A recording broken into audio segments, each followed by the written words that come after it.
You are watching the GBC, Television for Goats.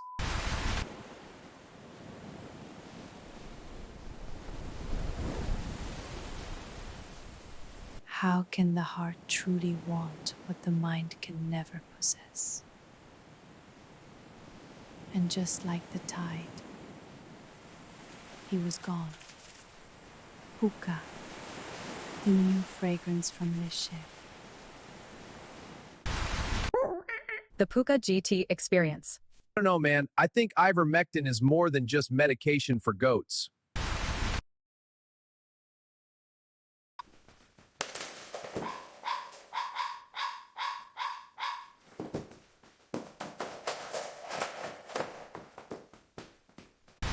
Puka GT, bleeding through the cars, burning up the streets. Puka GT, for who fury that you just can't beat. He's dodging the palm and he's hitting the gas. He's the golden crack and the head of the class. Puka GT, Puka!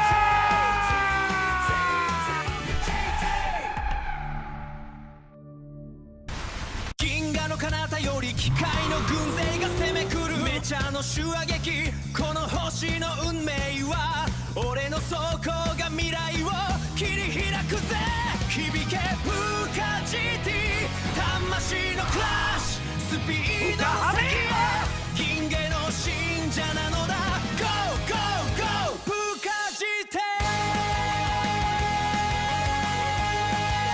プーカ GT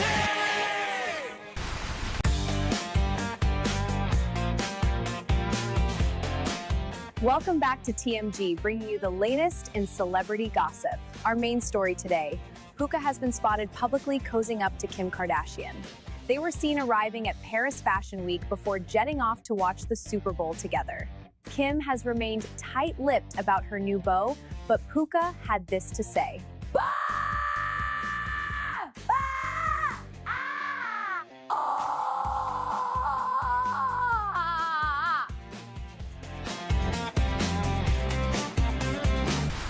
Sun comes up on a lazy day, nothing better's on its way.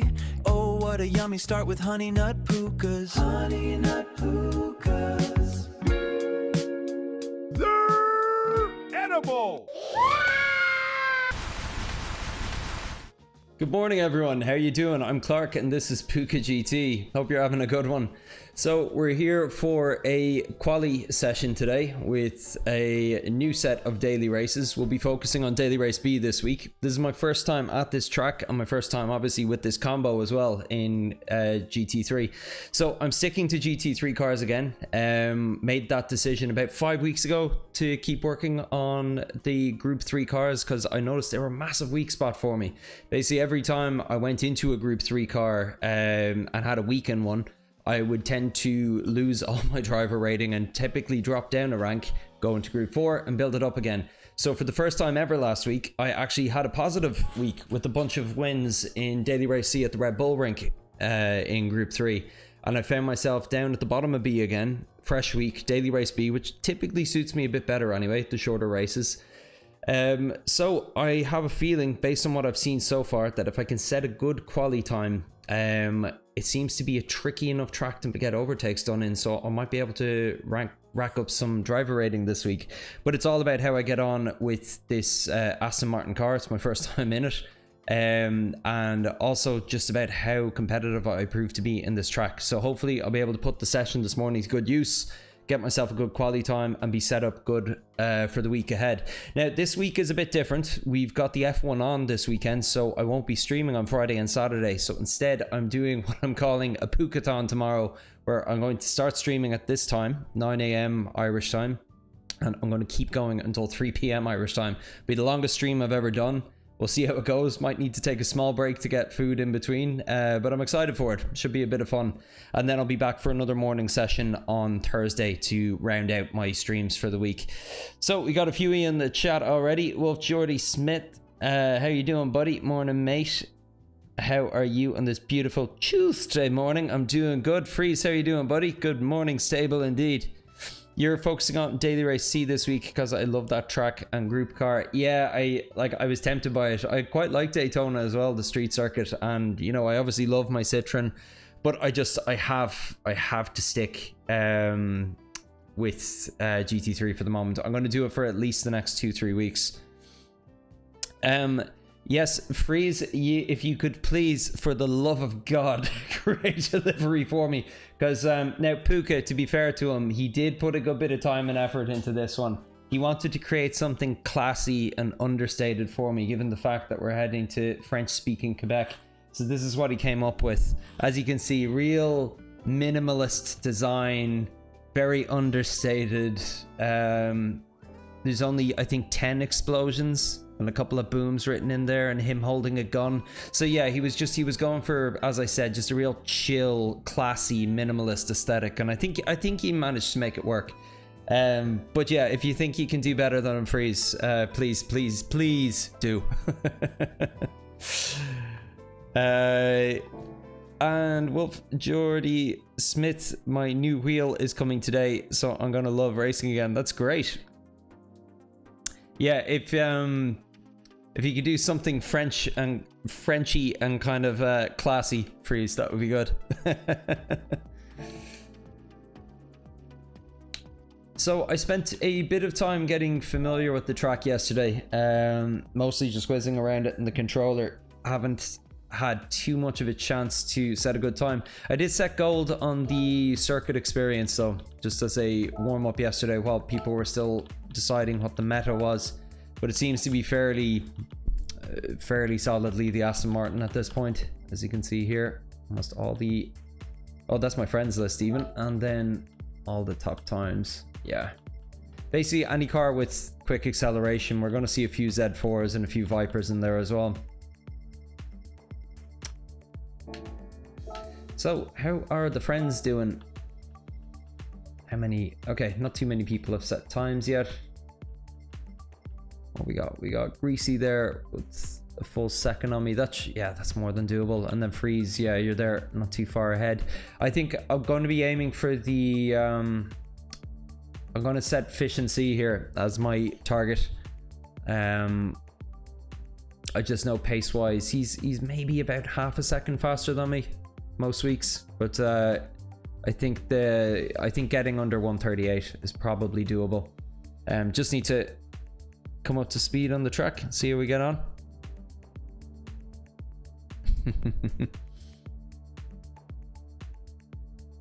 Oh, is anybody doing the 24-hour Nürburgring?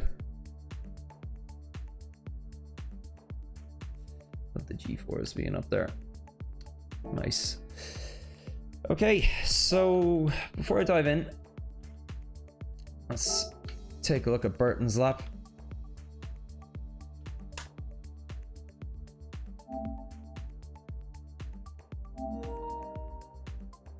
Yeah, cheers, Freeze. If you do set something competitive during the week, by all means share it with me. With Daily Race B, I tend to have a bit more time for quali just because there's more time in between races, but I imagine whatever time I set today will be probably what I'm sticking with for the week. So the Endurance League, Freeze, that you are hosting, that you're in, is hosting it mid-June, and you're off to a customer. Good stuff, man. Hey Luke, how you doing, buddy? How's the new job treating you?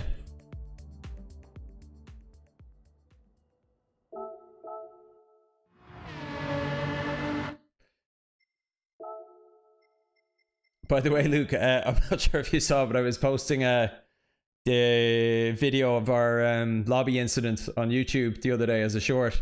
Like real tongue-in-cheek, lots of sarcasm, and almost everybody in the comments on YouTube was taking it seriously. Being like, oh, that's clearly your fault. I was like, yeah, I know. Poor Luke.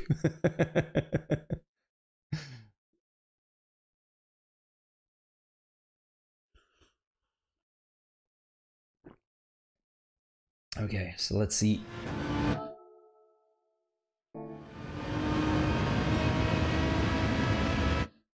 So I think the 100 board is the brake marker here. A little bit before then. So between the grass and the 100 board.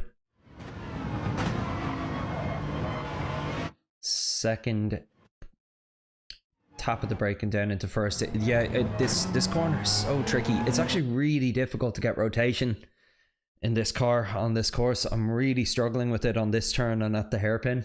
But it does seem the key to a good time here is just really hugging that red and white curb.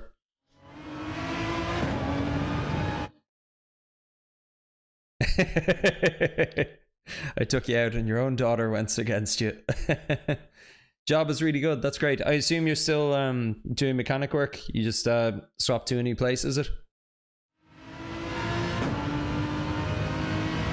Okay. So this one, it's a little hard to see, but it's the gap in the fence there after the 100 board, I think, is the brake marker most people are using. And it exits the screen then at the point that he hits the input. Second and upshifts the third there on the curb. This is a tight one as well. It's so easy to go into this wall here or get a penalty trying to avoid it. Yeah, still is the mechanic, Luke. Nice one. Okay, so he was up at 5th, shift down to 4th there. So okay, so he's I've seen two approaches to this. So it seems no matter what you do, you have to do some form of a lift here. Going around this corner.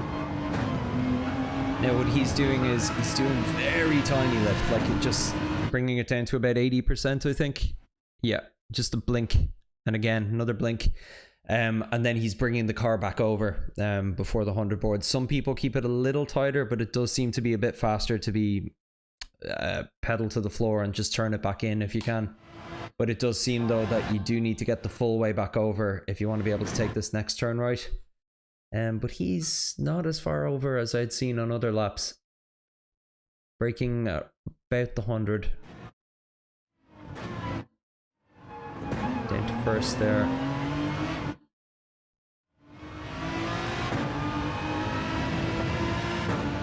Nice.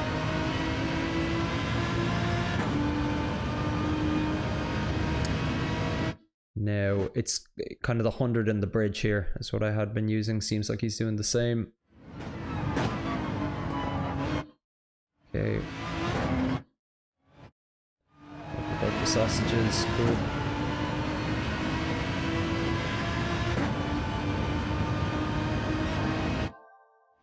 It's the hairpin. I've been using that where the concrete meets the grass as my braking point, just right before it hits the edge of my screen.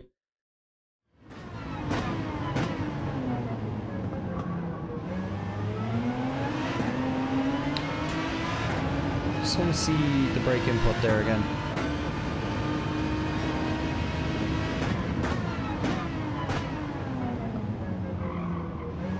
Yeah, it's a bit of a traily hairpin. You kind of have to get the rotation.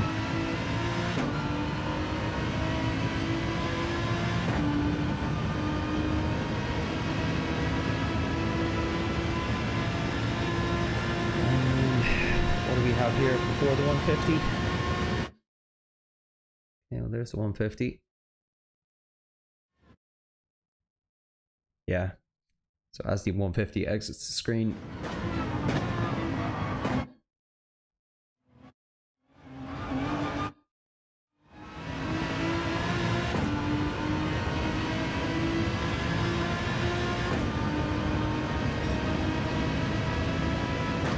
Okay.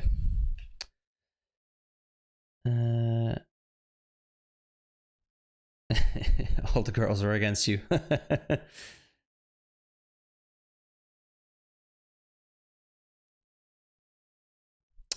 Yes, Freeze, the telemetry. Freeze, help me mastermind that new feature. Need to make sure it's working. I would have thought that it would have shown the telemetry input on the replays as well, but apparently not. I did set it up before the stream to make sure it was working, and it was when I was on the track, so hopefully it's still working now. It's a bit finicky. You see, the thing is, every time I'm streaming I move the PlayStation into this room, and then it I don't have a fixed IP address for it, so I then need to go in and set up the streaming widget that brings the information from the Victory app over to OBS, accounting for the new IP address. I think I'd seen it from replay before though, which has me a little worried that it's not going to work here now, but we will take a look.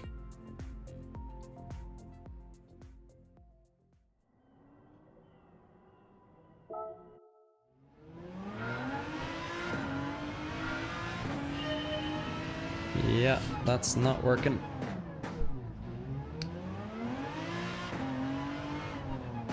It was working literally only 2 minutes ago.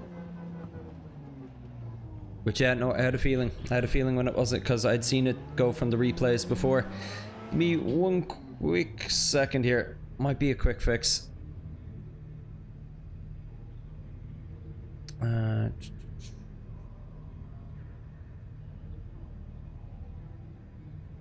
Okay.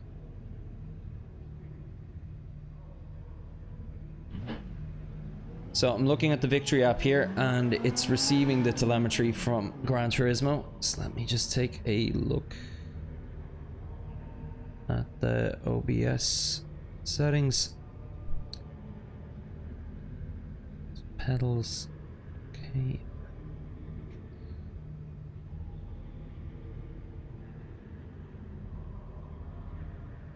No, the app is open. It's running. And the IP address is up to date as well.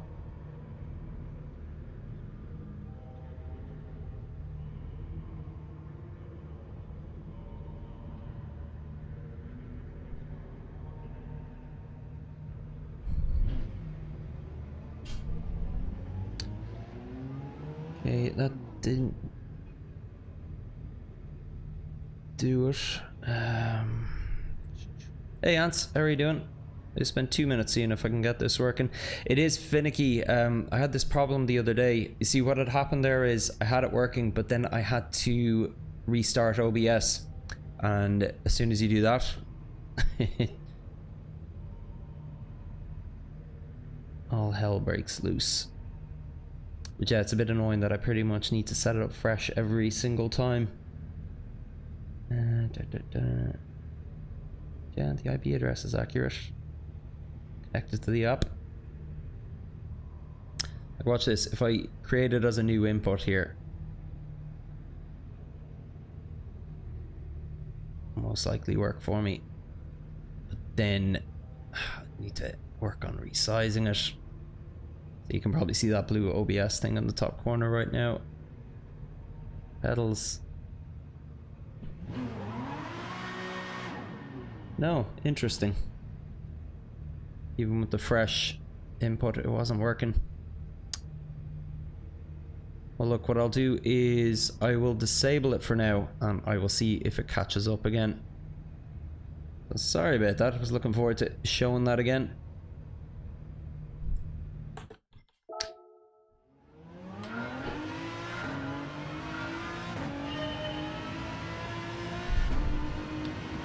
How's the audio and stream quality otherwise though? All good? Buy a dedicated streaming console, yeah. In all seriousness though, I do think I can set a fixed IP. And I think that will definitely help. It will mean I won't have to configure it every time. But that isn't the configuration problem. That's literally just me closing OBS and reopening it again. Like the app is still running. It's still receiving information from Gran Turismo. The settings on OBS are correct. It's just not coming through for some reason. Mac right now. I have options because I have an iPad as well as a controller here for OBS. And I also have an Android phone, so I literally can put it on anything. I can mess around and see if that makes any form of a difference. But I don't think it's an app issue. I think it's an OBS issue, to be honest.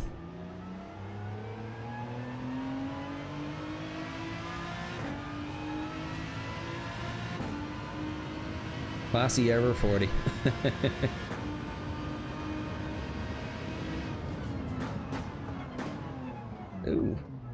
was quite late. Interesting. Okay, let's focus on the laps now. 20 minutes in. Need to make use of this time. So I'm just going to do a few Sunday drive laps here just to get a little warmed up. Then I'll see what I can set without the ghost. Then I will load in a ghost for the first time and see how that helps. Oh, and just do a quick warm up of my inputs as well. Something I need to remind myself to do a bit more. So there's my 100% brake. Okay, 50% brake.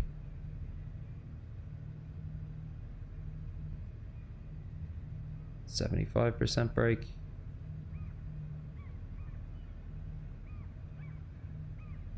25% brake.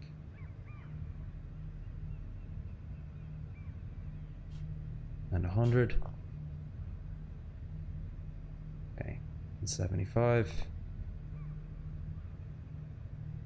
To 100. Then to 25. Okay. Need to be able to learn how to do that without looking though. Then throttle, this is the big one for me. So for me, what feels like 90% throttle normally only is about that.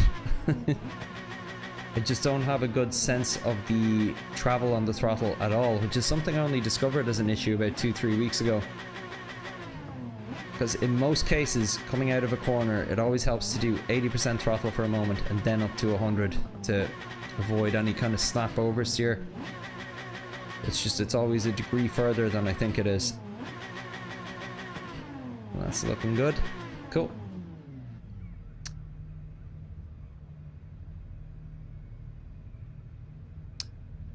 You can freeze actually, and when I had first set it up, that's what I was doing. Where I was just sharing the app and then cropping the part that I wanted and then even chroma keying it so it appeared okay. The only problem is there's a lot of you don't have any control over the elements in the Victory app. So the UI elements are stuck in place and some of them are overlapping. So I was seeing the glow of the tachometer, like my rev lights, on top of the brake trace, which made it look kind of naff, to be honest. But it worked. But then once I found out there was that plug-in mode, I was like, oh, this is great. Okay, let's see, where are we? Okay, just start the lap again. So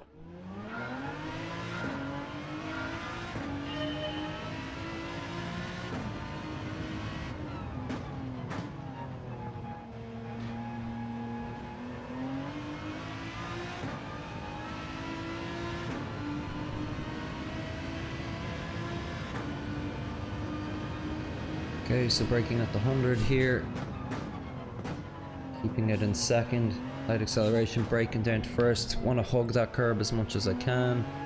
About 50, shift to second. Okay, braking in the gap in the fence. To make sure I don't hit that wall. Okay, lift to keep it tight. Brake after the 100. Such a tricky corner, that one.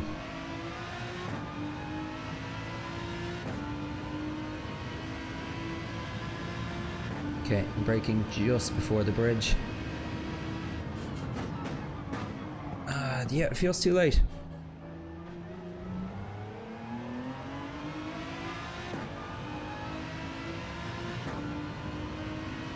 Okay, not carrying as much speed here, but braking point is just start of the grass there. Bit of a trail around here. Gentle on the throttle.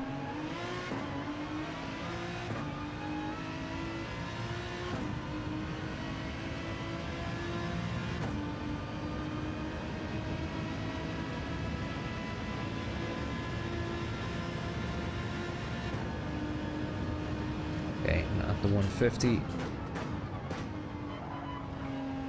Want to make light contact with the sausages but not necessarily go over them. Oh, did I set my brake bias? I forgot to set my brake bias. Yeah, it is +5 though. Thanks. Hey Spud, how you doing?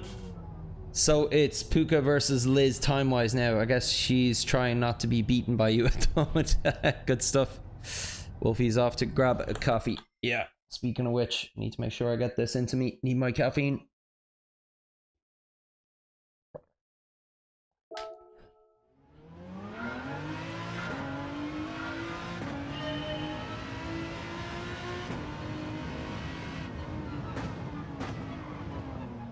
Boop. Yep, that's what happens when you hit the curbs. +3 felt easier. I'm always +5. Just default to it at this point. It's what Tijni was recommending with it as well.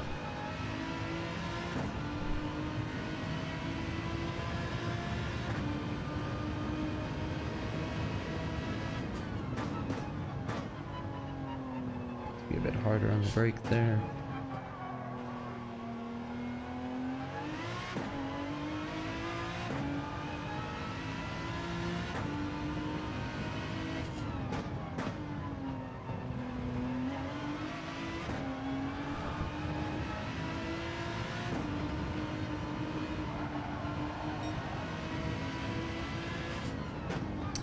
Freeze, do you remember Liz's time offhand? I can make that my first goal.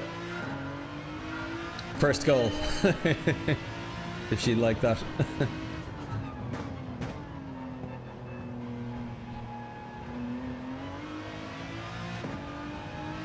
Objective number 1, beat Liz.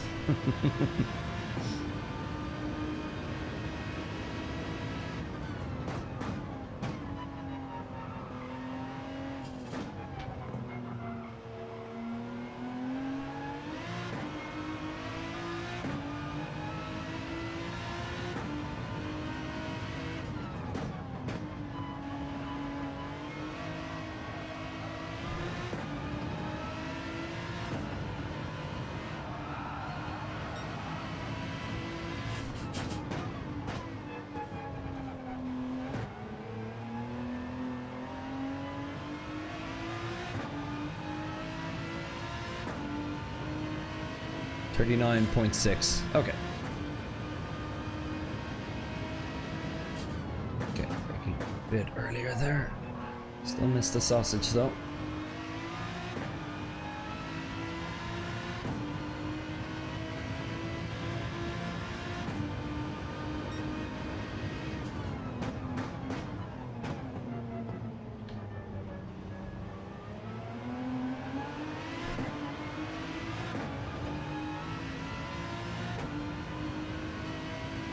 Hey Wolfie, what sort of coffee are you drinking?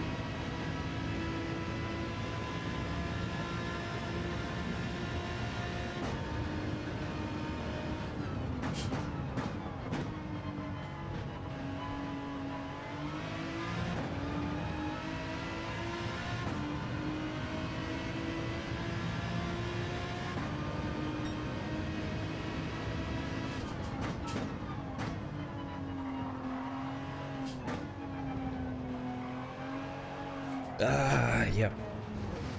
I'm too impatient on that corner, it's just so slow. Normal coffee with milk and sugar. She's in chat, she called me out for not working. Good stuff. Hey, it's me, hi. Yo, what's up? How you doing, buddy? The Aston is the overwhelming meta for this. As I was saying earlier though, it seems any car with good acceleration will get you a decent enough time though. So the Viper and the Z4 are also looking relatively strong.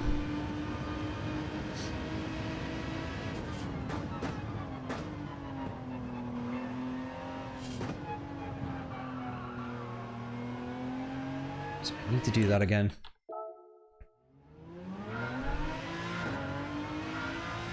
Finally no P-cup. I'm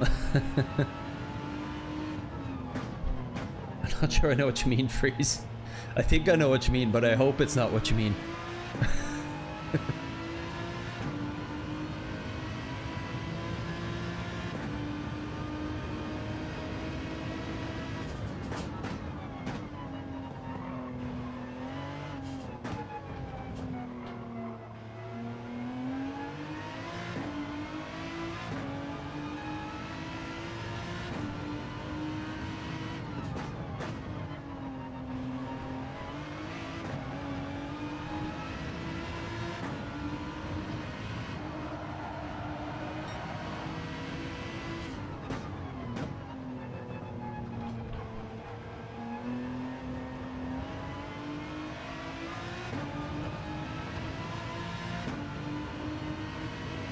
Porsche Cup, okay.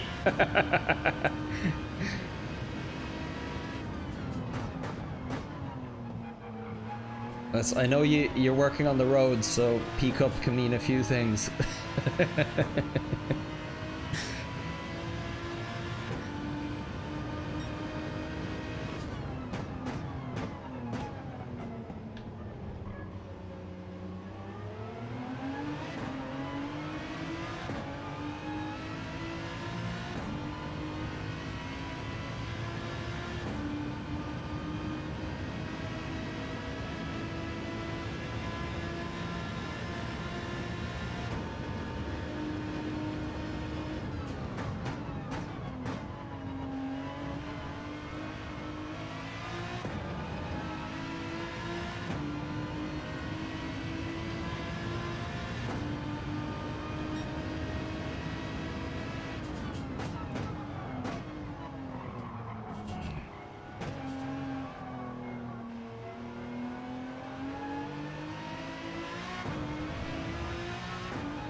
Oh, sorry, forgot to shout out. If you haven't yet, please hit that like button for me on these earlier streams. They really make a world of difference.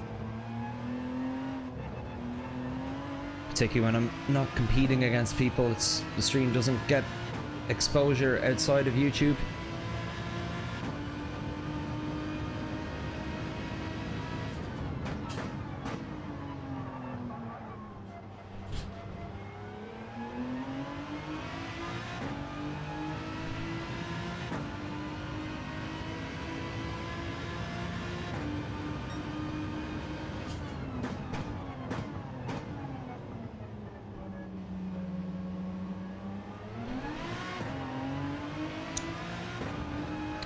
Jordy, you have your coffee with sugar and milk. I'm all about black coffee. Black like my soul.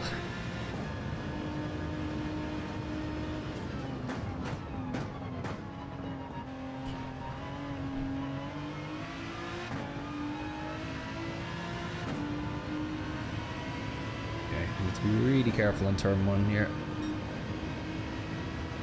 Just get way too over eager on it.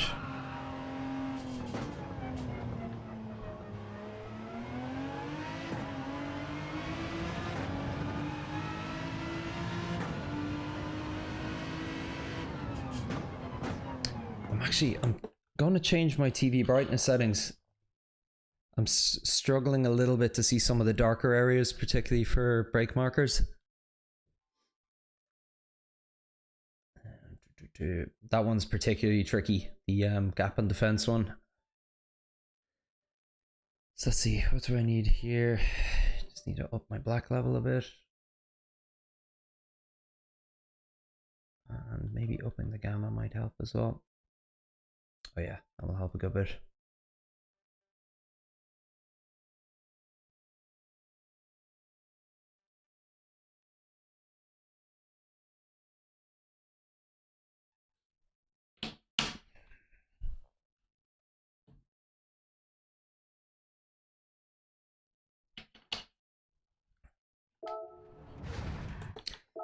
Okay, we'll retry, and I'm going to aim to do maybe about 10 laps now. I'm just going to stick with them, even if I'm making mistakes or crashing, and then we'll dive out do 10 laps with the Ghost, and then I'll kind of start to look into the telemetry, see what I can do to improve. What are we saying? Spud, not sure I've seen that before. Do the top drivers and aliens get together for a morning coffee on Monday and decide which car to promote that week or something?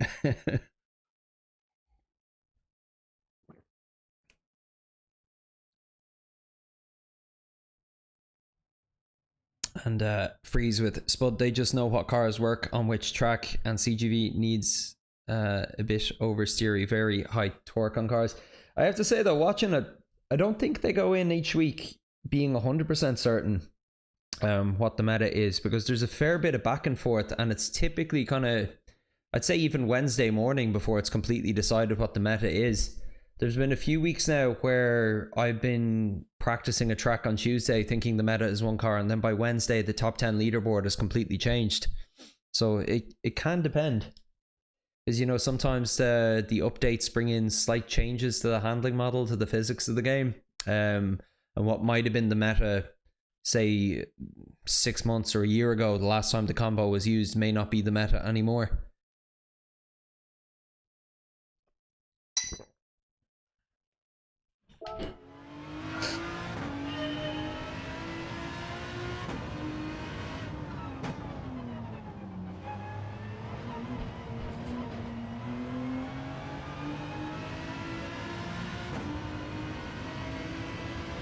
You frequently stick with the cars you're comfortable in. Yeah, I've done that a couple weeks myself, actually. There was one session we had about 3 weeks ago, and I can't even remember which one it was anymore. And I remember, even though there wasn't a Ferrari 296 in the top 100 times, I swapped to it, and I was getting better times, so that was all I needed.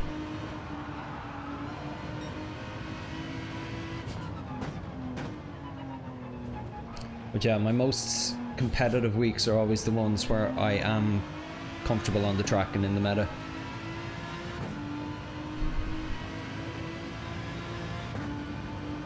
So I'm going to break a good bit earlier here.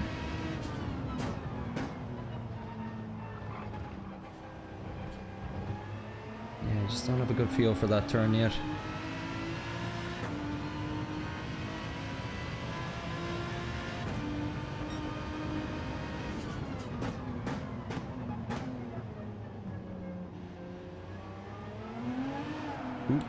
There's that snap over here.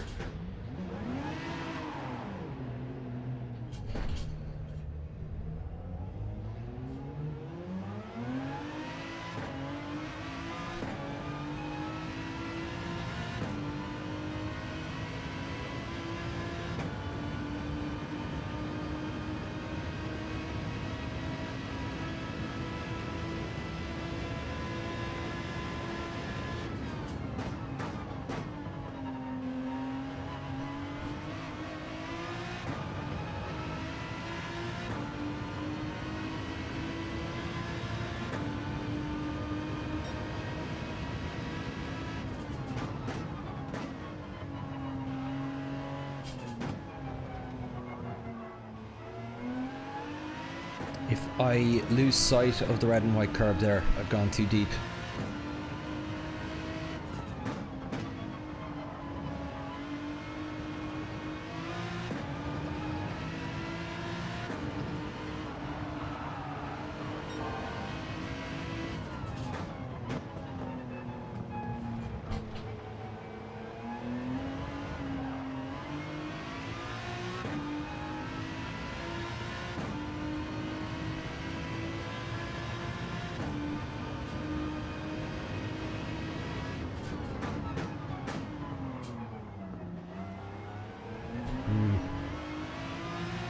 Lot to figure out there.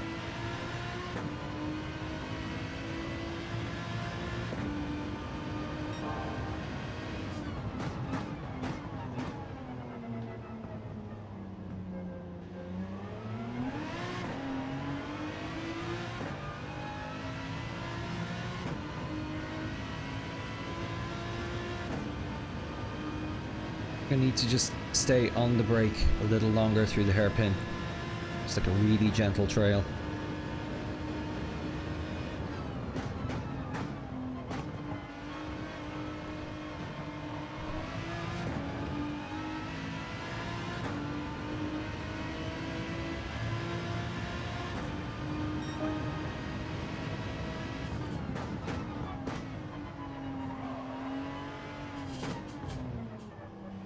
getting too far.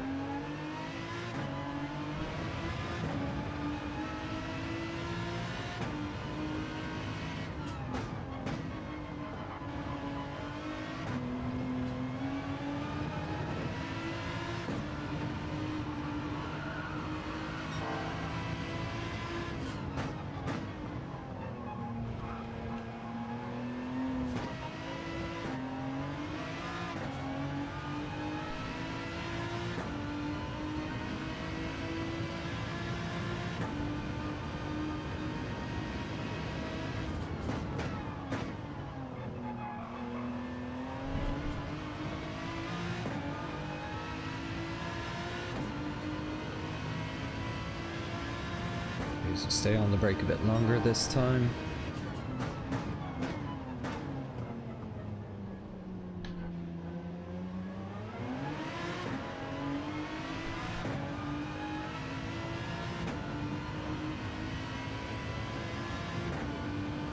Probably afford to come off it sooner.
It's a good bit better.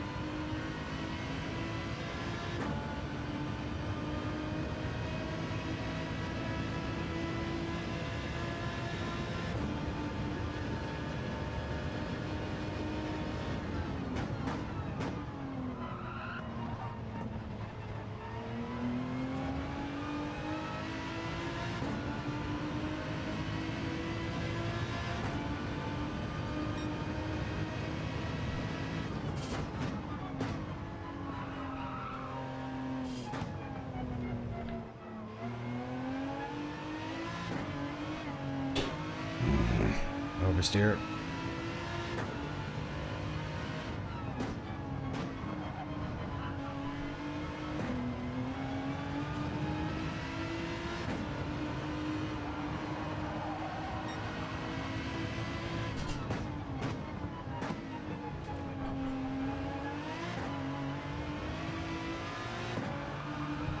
If I kept it off the wall, it would have been nice.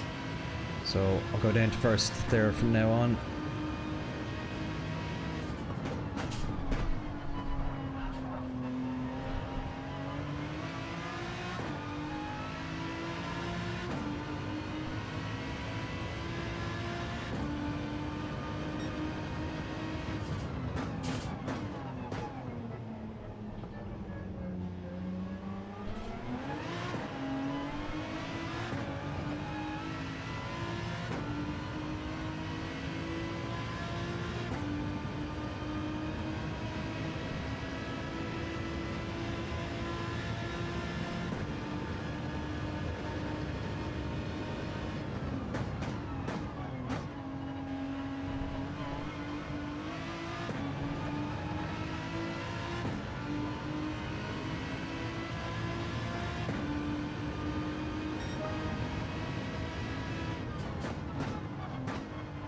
Okay, now faster than I was in the controller.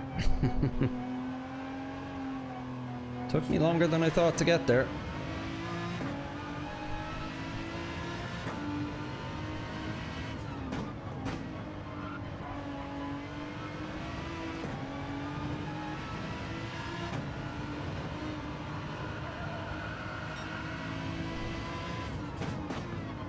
Down to first here. Keep it off the wall. Damn it.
Oh no, it's just too aggressive trying to cut that curb.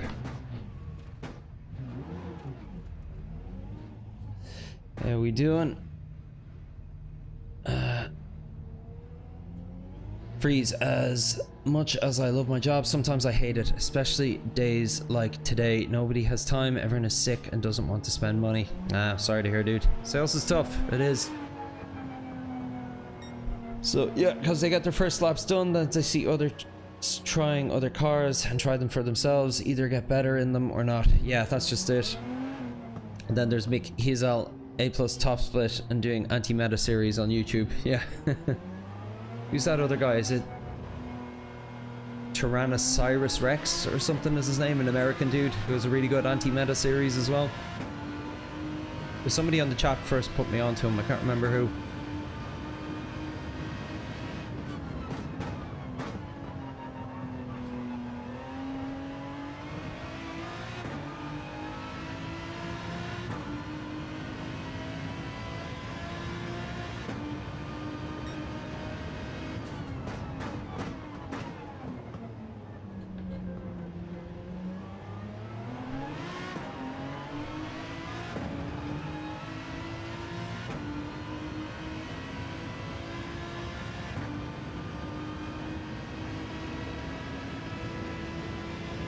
So 4 more laps and then we'll bring in the Ghost.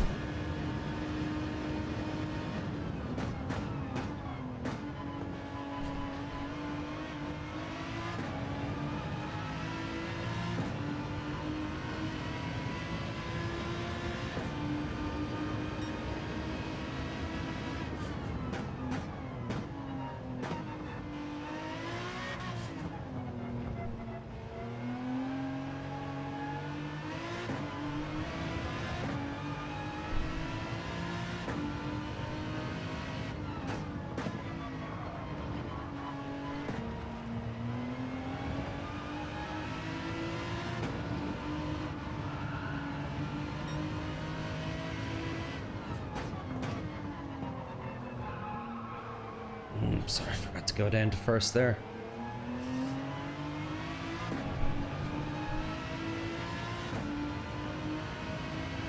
Gilles is incredible.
is my last lap before we load in the Ghost.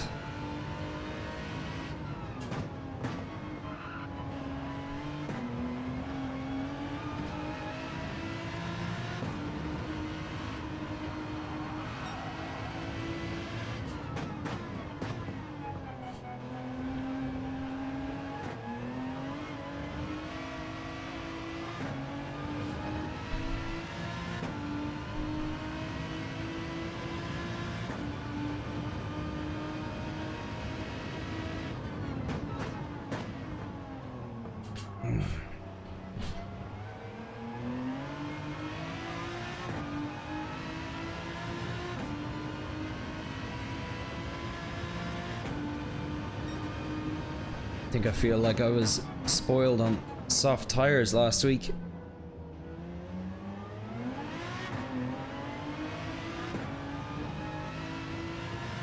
Yeah, this track, it's just not gelling for me.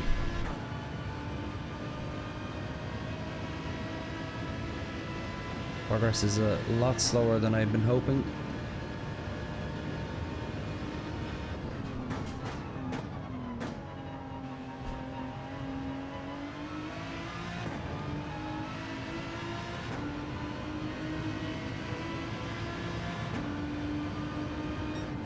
Okay, so no real consistency yet. Floating around the 139s every now and then. But I really thought I'd be getting into the 138s after doing 10 laps on the wheel. It was like I set the 139.7 in the controller last night, so I really was expecting more improvement. Ah, 6-star ticket, nice. I hope it wasn't an engine one. Spud says, I'll mostly be giving this week a miss, I think. I think I have a strain in my shoulder, possibly from my GT setup. Need to reduce my playtime. Oh, sorry to hear, dude. Hards are awful things. Yes, they are. Okay, so I haven't caught Liz yet. After 10 laps. Okay, fair play, Liz. Hizzle is just a genuinely great guy too. Very humble, down to earth and funny character. Yeah, I've seen him appear on a few of the streams that I watch, alright. Seems like a nice dude. I'm very out of the loop on the who's who of Gran Turismo World Series players though. Like, the only real players that I know are the ones who stream.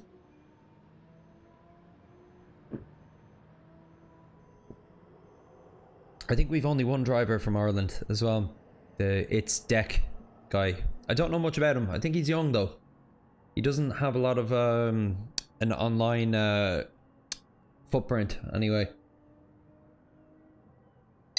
I just see his names on the leaderboards quite regularly and in the top split races. Yeah.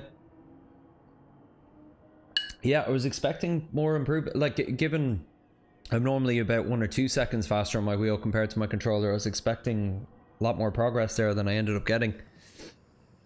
As I said, the track, it's just not really clicking for me yet. Let me just open a window here, we'll load in a Ghost, and I'll give it 10 more laps.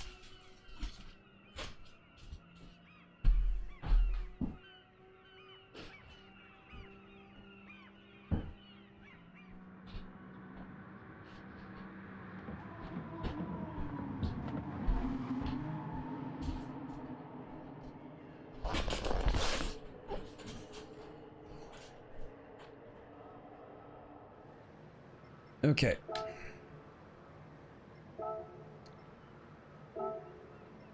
Ghost. Just save the best lap I have for the moment. Okay. One more time, we're feeling. So this will be another 10 laps. Okay, brake balance is set.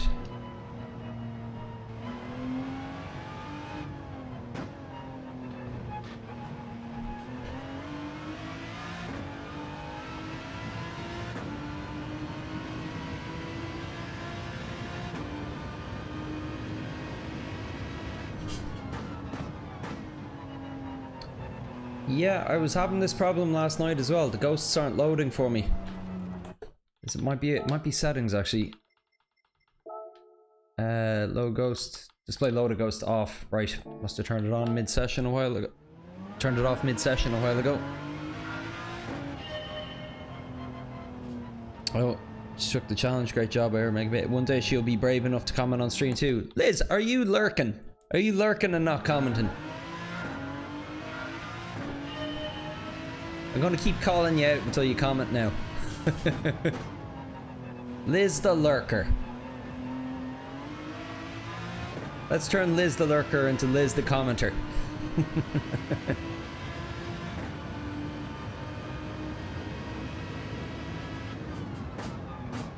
Okay.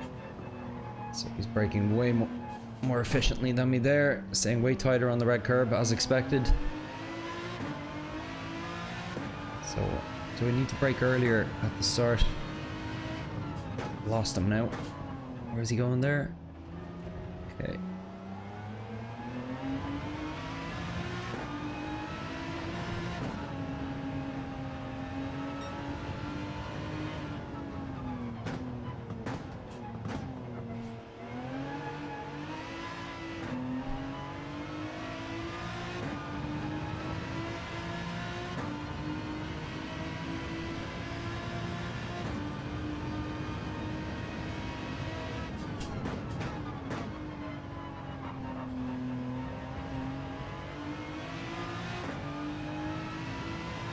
Oh, I can already hear her asking me why I said that.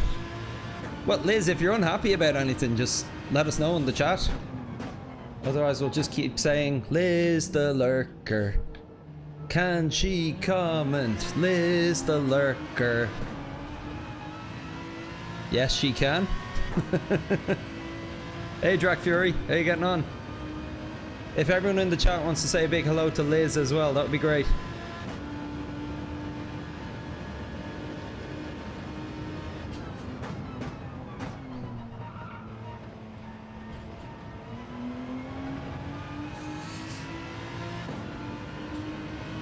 I'm gonna make an AI slop video about Liz the lurker as well.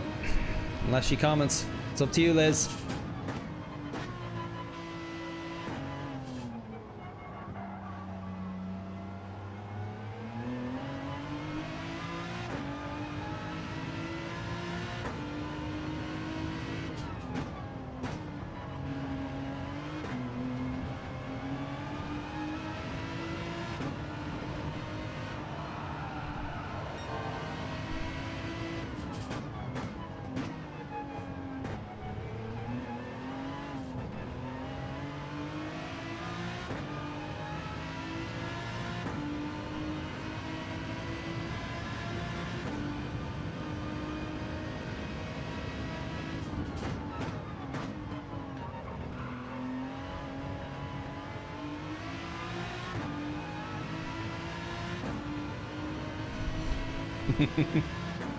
Liz, type 1 if you need help.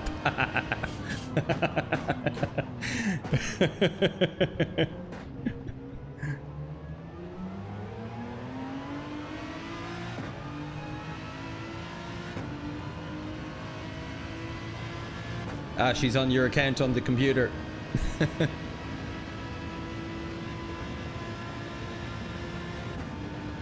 Oh, you're not one of those weird couples, are you, that shares like an Instagram, are you?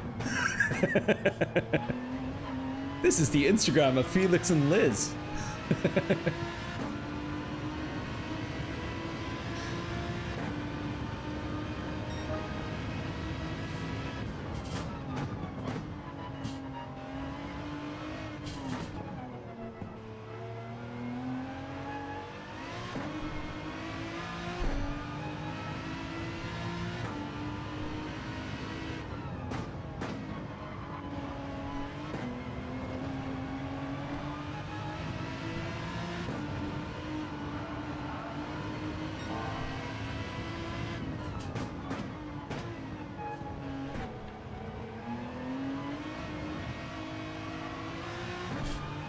He keeps it off the wall.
Oh, I think that brought me level with you, Liz.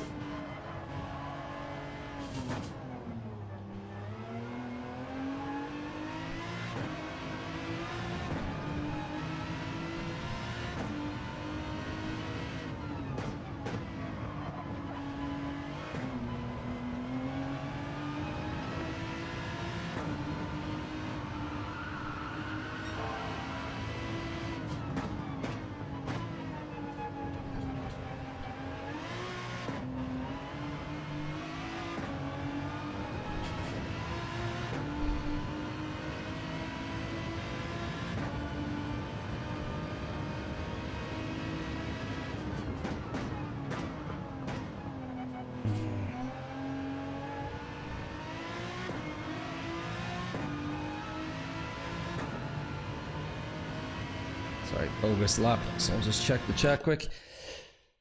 Told her to use L when she's commenting.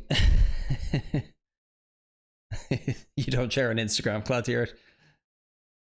She did it without chasing anything. Good for her. I realize that this Aston eats curbs for being the meta here. Yeah, it does. Well, Jody Smith, I'm off. Need to wash the car because it's full of bird poop. I'll see you guys tomorrow. Yeah, see you then, dude. Be on for the long Pukathon session tomorrow.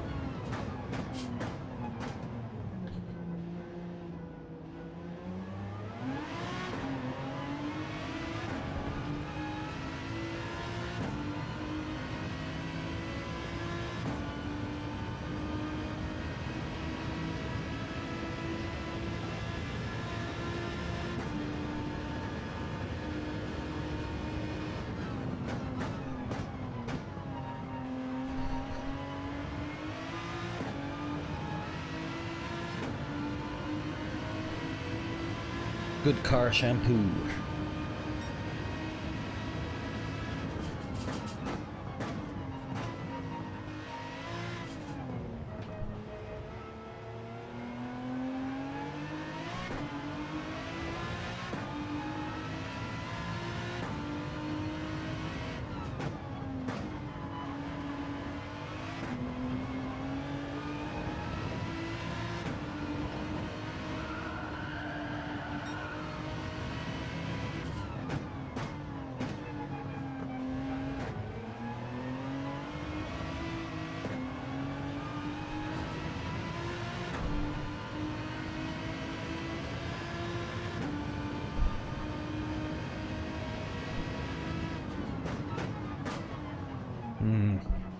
I need to break away earlier there.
Come on.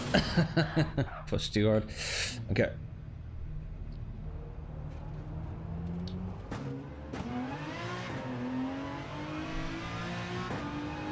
Getting a slightly better sense of the first section as well, following the ghost.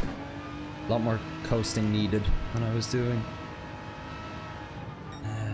I did several races last night. It is a manic race like last week. Stay out of trouble. Yeah, I remember I was saying that in the Discord yesterday. It just, any track with this many kind of windy sharp turns in it, and sharp turns in it, is, I think, just a recipe for chaos. It's why I want a decent quali this time, because the track is narrow, barriers on either side. Like it's going to be quite difficult to overtake, I imagine, as well.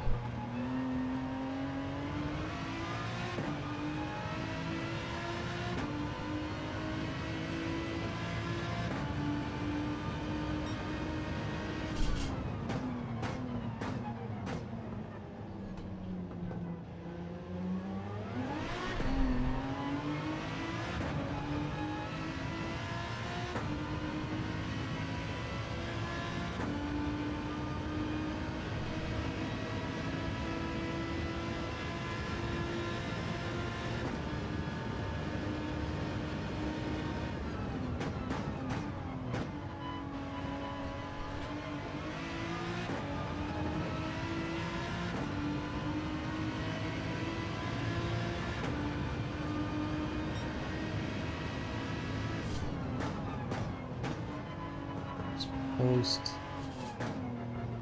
Brake, and actually put tires on the curb. That seems to help a bit.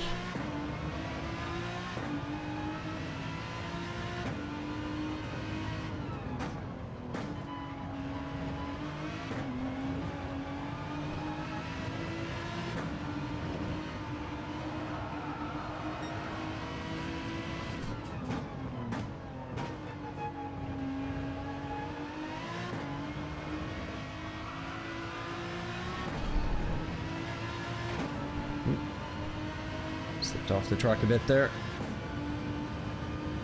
Right, so where are we braking? Try here.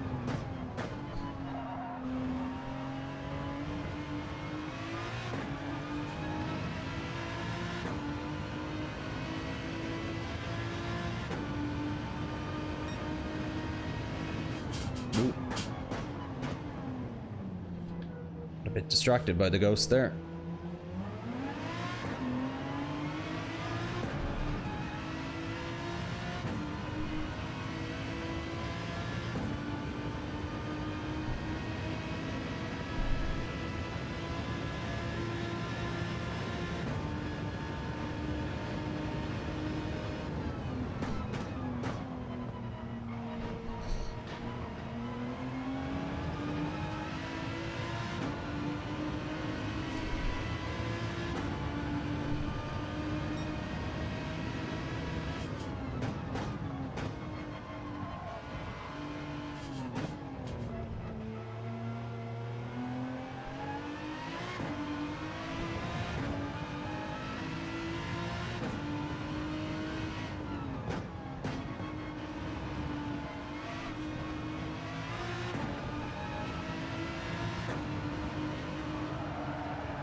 Okay, I'll keep it in third there from now on.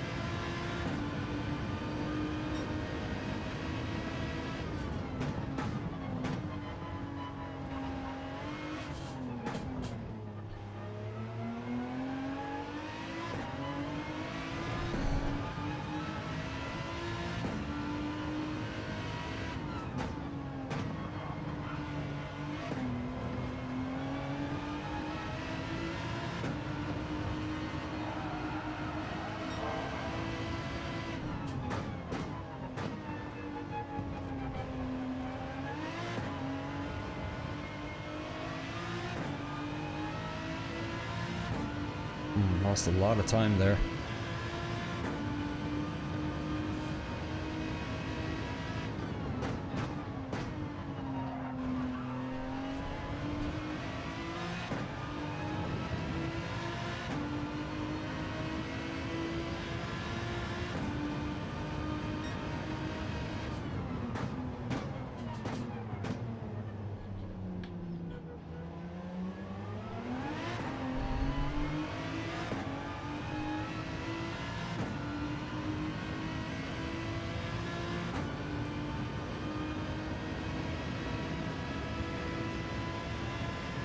Yeah, go get him, Freeze.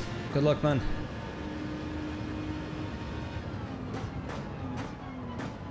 Ah, I meant to keep it in third. What am I doing?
I'm gonna stay out. I'm still finding a lot of time naturally.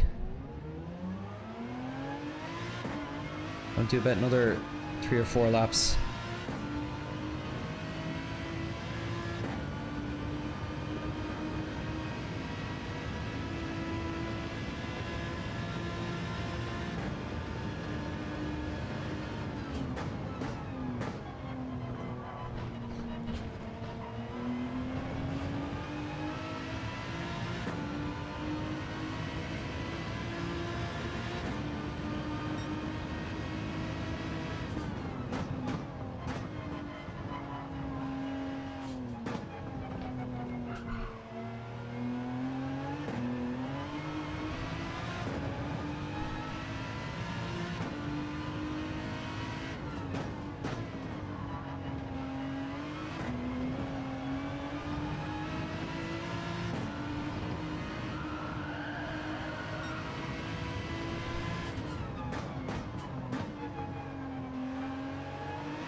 Need to be a bit more patient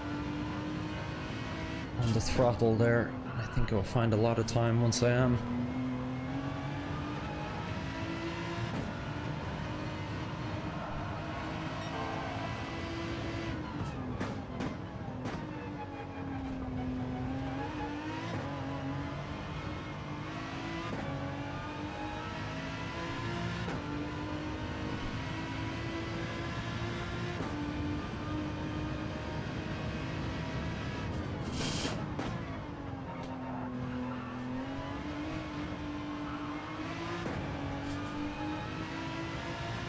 Just look at my optimal. I don't know if I've ever had this much disparity between my actual lap time and my optimal before.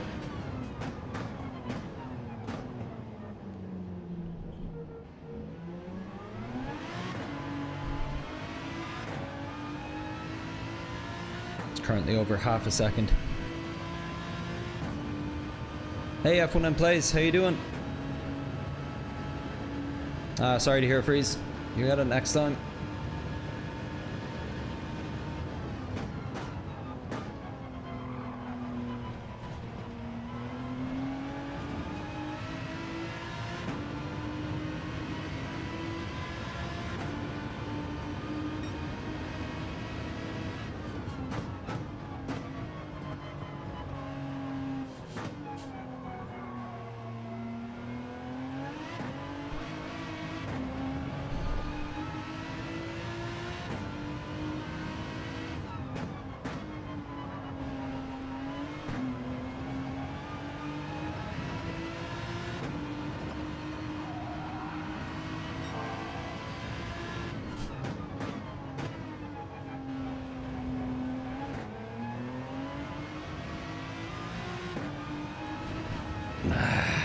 All the champions.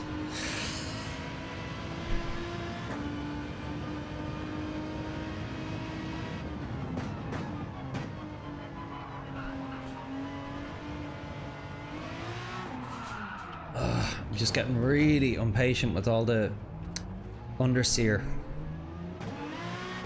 Very frustrating drive. I'm not enjoying this combo.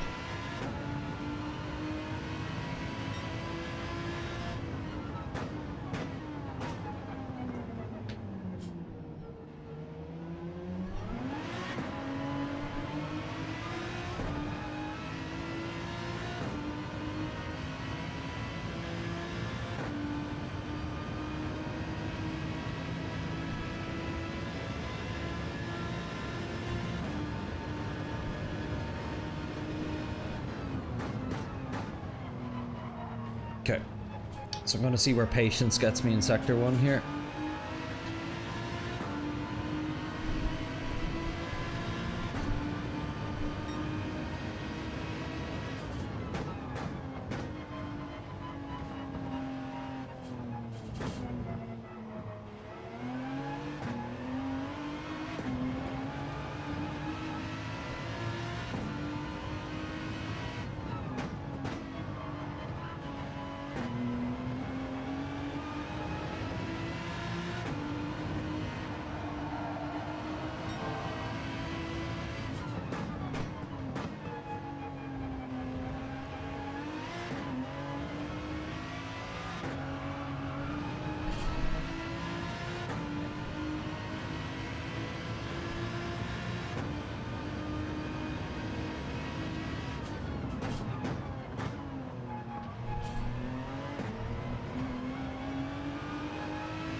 Thought the upshift would allow me to be a bit harder on the throttle there, but the curb just unsettles the car that bit too much.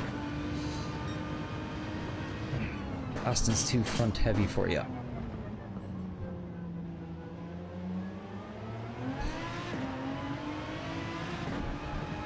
Drac and the Beetle as always.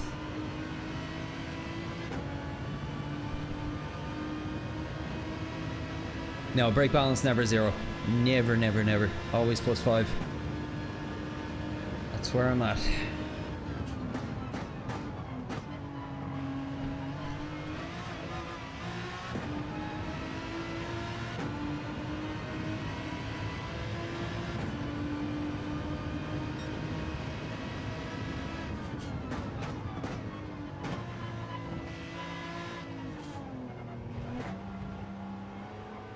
How is he just staying so like, I just don't understand where that speed is coming from and staying tight in the curb there.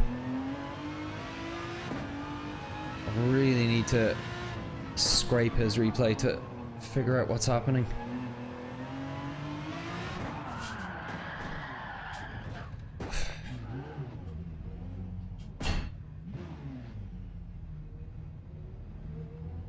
Yeah, the Porsche is an exception though.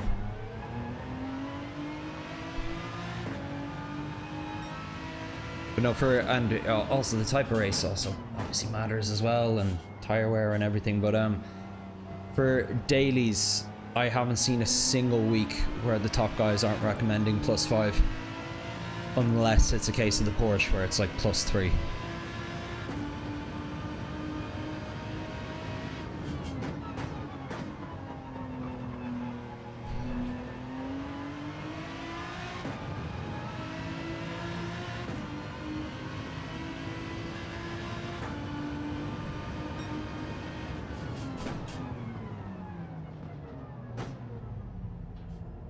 Jack, no it doesn't.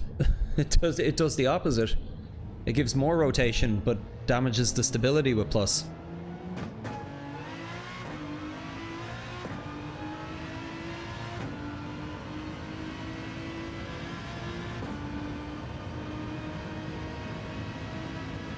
Could always try that Z4. It's not so much the car. I think it's just the hard tires and the track, to be honest.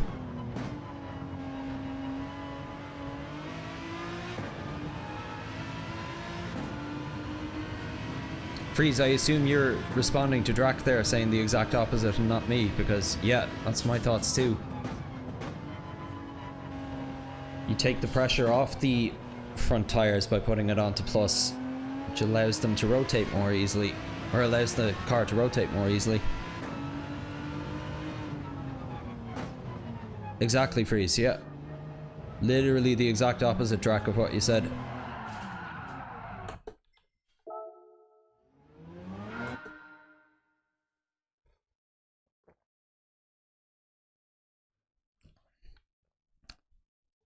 Yeah.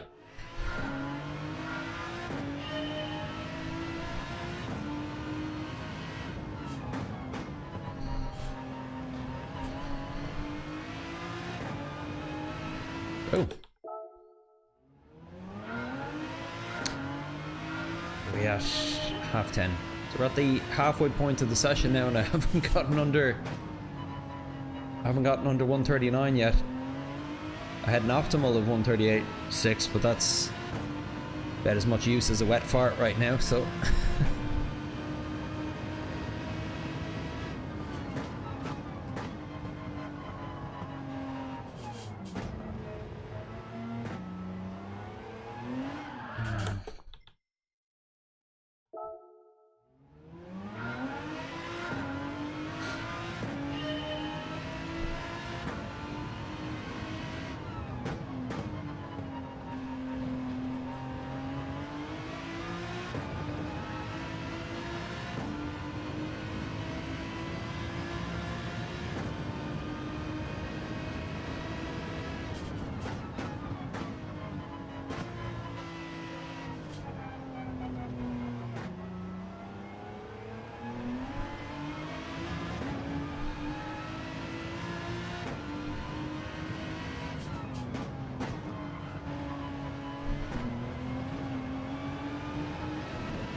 okay, not too bad a start.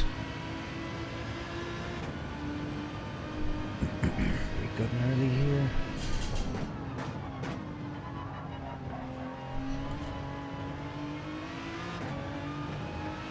Great.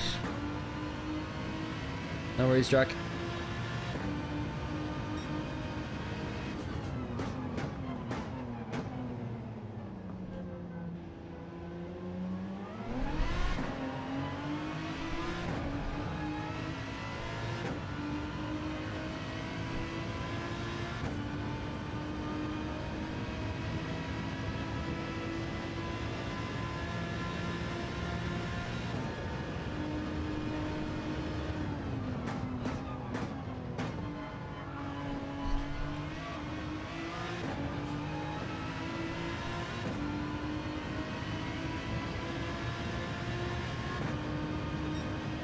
Thought I had it there.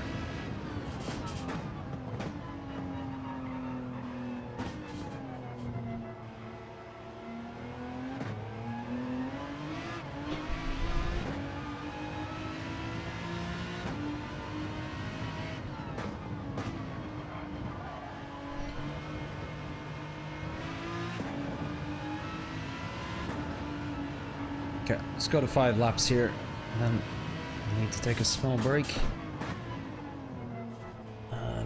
View a replay.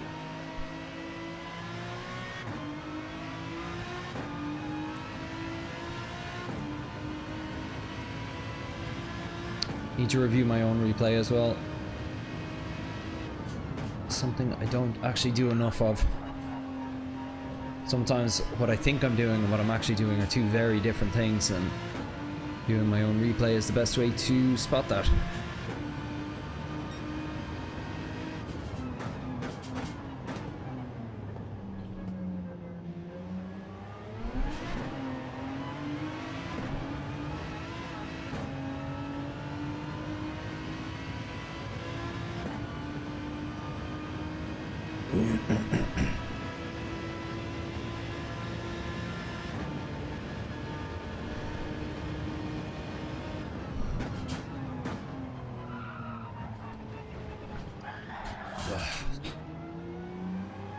Too aggressive over the curb there.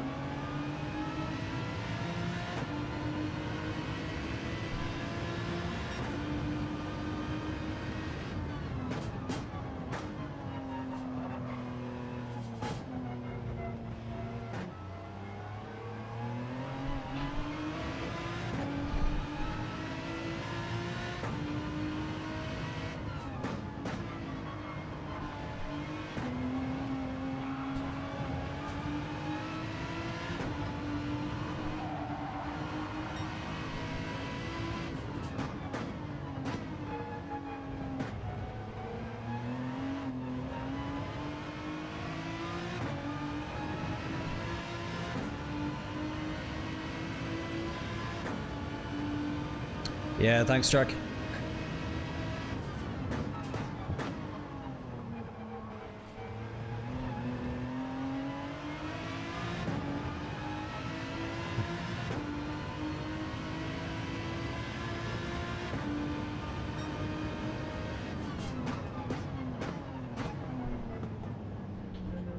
Like, I'm not even close to the point where I'm looking at the margins yet.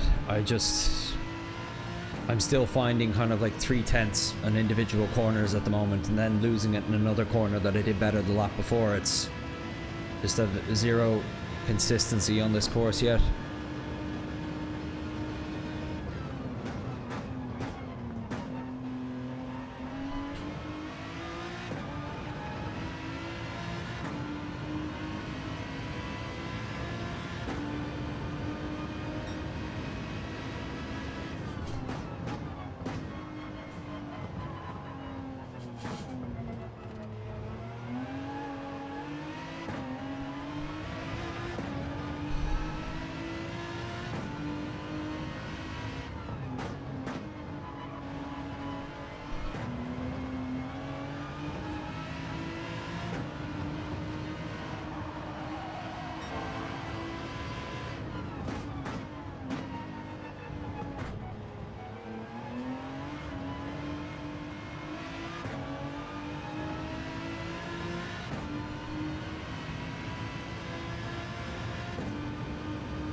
I feel like every week at the moment I'm making progress with a new curveball or something that's throwing me, and I think it's hard tires this week. Had a few weeks on softs there. I was feeling quite good about the handling of the different meta cars, and really struggling with this at the moment. Car just not doing what I want it to do.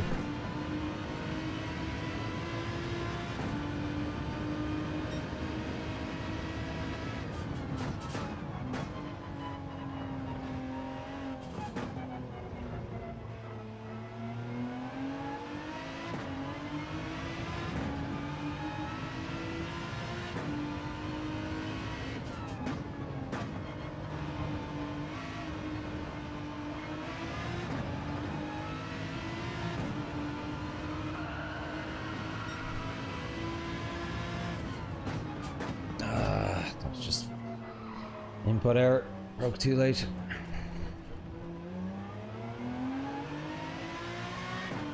Okay, do one more lap after this one.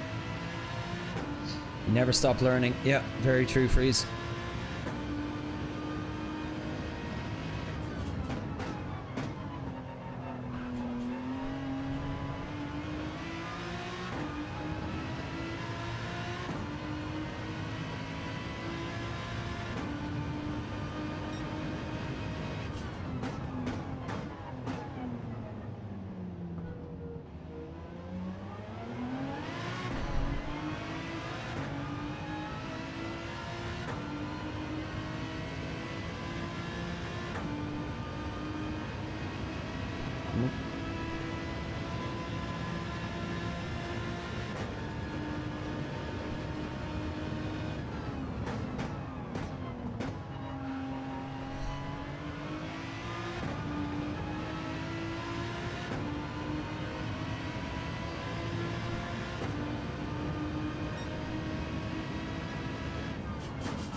big improvement there.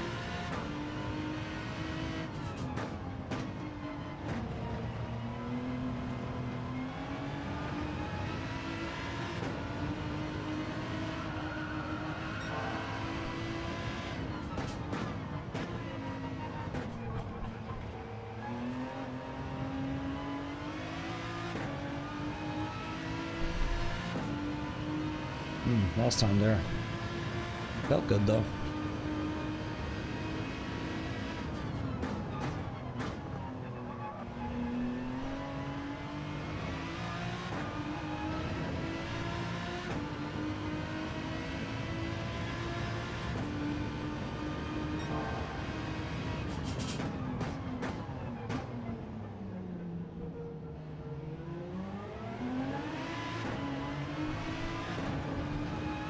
Okay, give it a time found there too.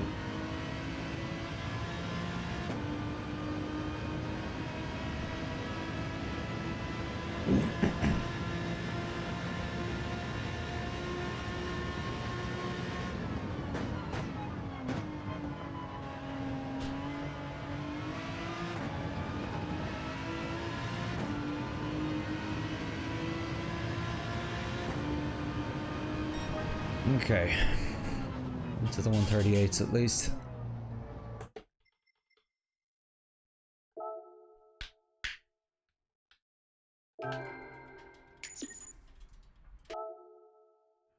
Oh, just noticed my controller's been on this whole time. Okay, well that's jumped me up my personal friends leaderboard. Just to give you an idea, so that has me 4,782nd in the world. But we have 26,000 people have set times. So really, I need to be getting down into the 2600s in the world if I'm going to be within the top 10%, if I'm going to be remotely competitive in B rank. So let's see. Just for comparison's sake, let's take our friend here, Efficiency. Where is he sitting leaderboard wise? Check here on GTS H rank.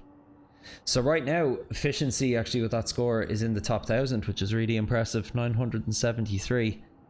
So I don't even need to get up that high, but if I can get under 138, I think that will get me where I need to be for the week. Or at least to get started for the week anyway. So that's what we will work on for the rest of the session. I'm just going to take a quick bathroom break and I'll be back in 2 minutes.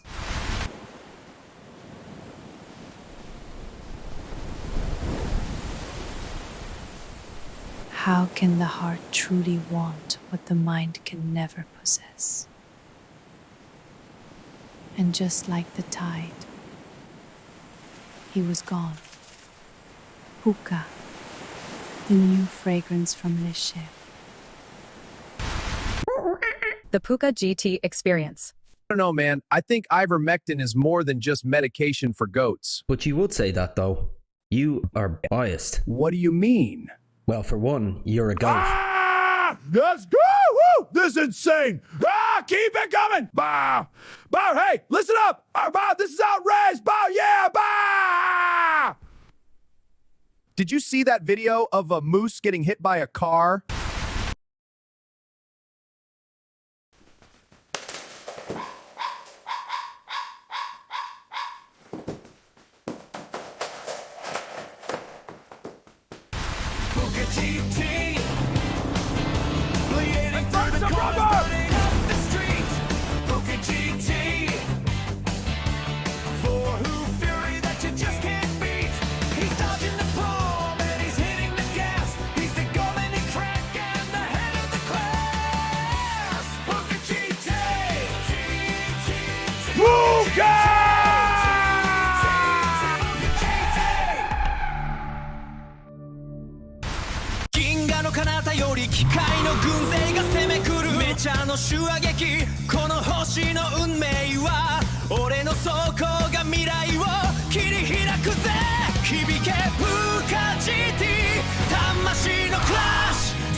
Welcome back to TMG, bringing you the latest in celebrity gossip. Our main story today, Puka has been spotted publicly cozying up to Kim Kardashian. They were seen arriving at Paris Fashion Week before jetting off to watch the Super Bowl together. Kim has remained tight-lipped about her new beau, but Puka had this to say.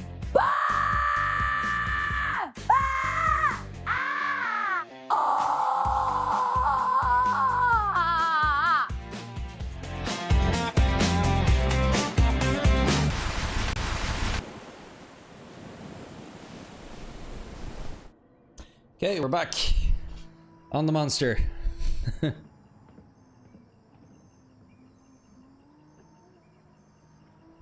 So, actually, I was just thinking, should probably ask permission before I do something like this. But, oh yeah, sorry, new PlayStation. Don't have YouTube on it yet. I was thinking about taking a look at Tidge's lap guide. Took a brief look at it last night, but it's normally my go-to if I'm kind of struggling with the track.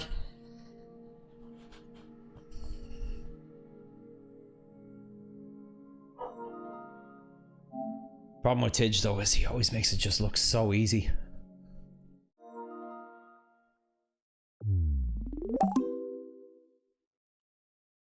Okay.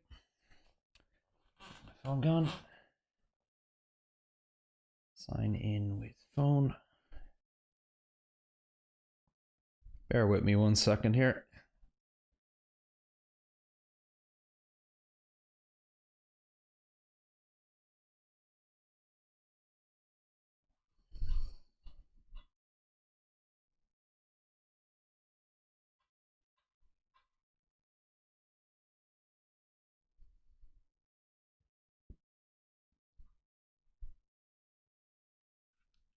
Okay.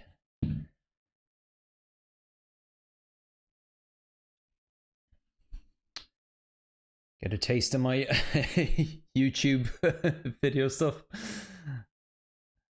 So let's see. Tidgeny, there it is actually. Time, and it's really easy to do that as well. So I assume you can all still hear that because it's coming from the PlayStation. Early. Yeah. Okay.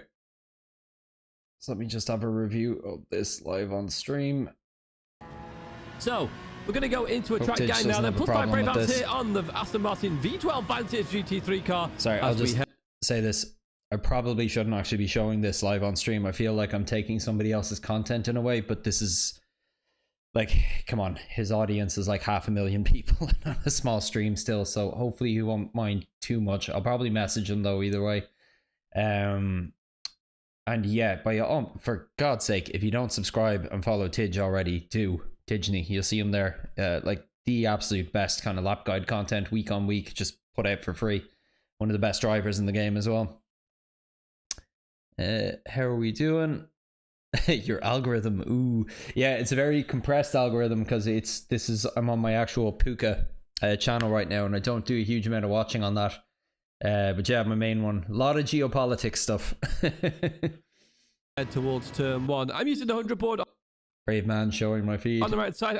I'll show you my actual feed in a second. It's probably 60% geopolitics news programs, 30% gaming, and 20% cooking, if I was to guess. I guess we'll find out.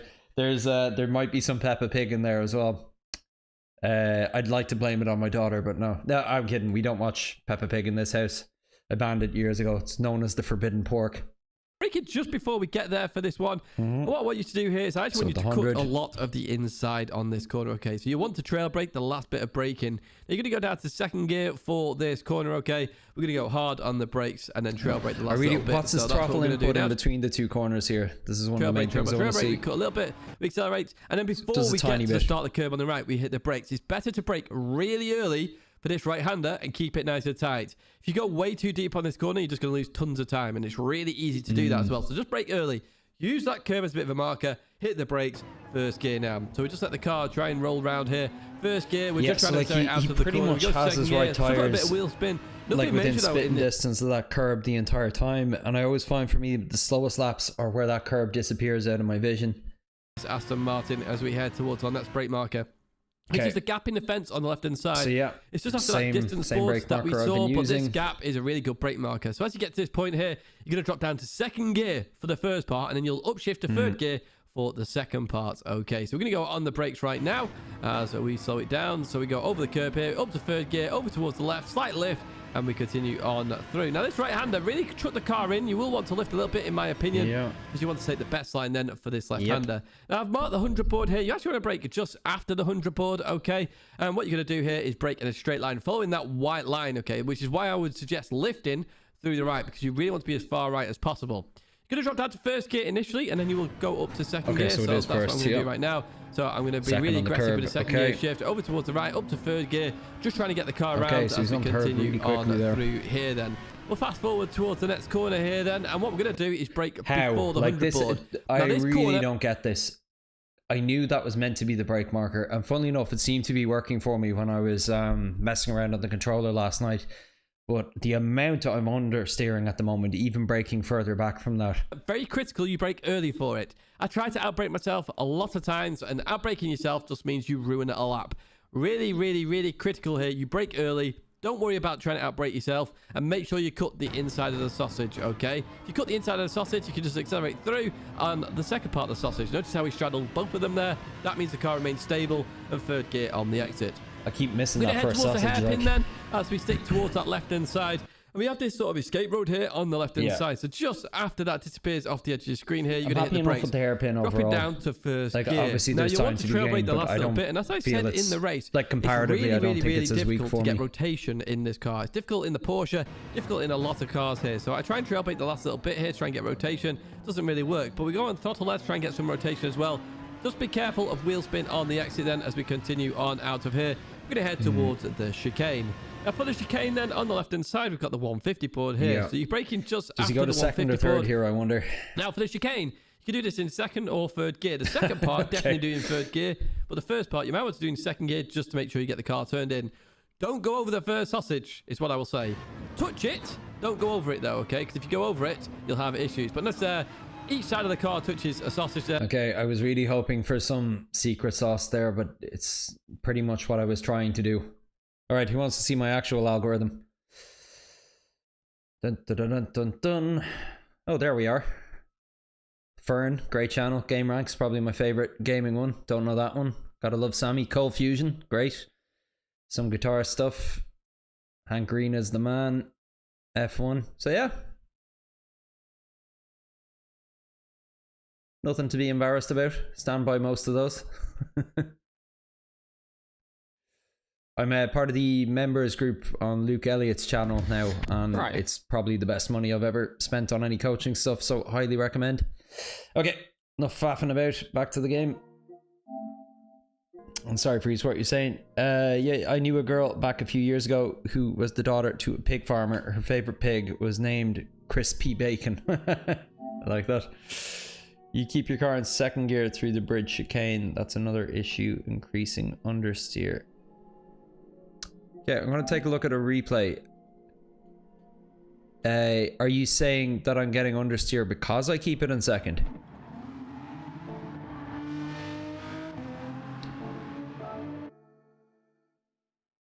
So I'm going to take a look at the replay of one of the top drivers here, and then I'm going to take a look at my own replay to try and figure out why I suck. I laugh, but I do. You join Luke's channel on my recommendation. Yeah, it's a shame, like, because I think he's only going to be doing those track walkthroughs for Daily Race C, so I won't have it to go off last week, but it helped me to no end last week.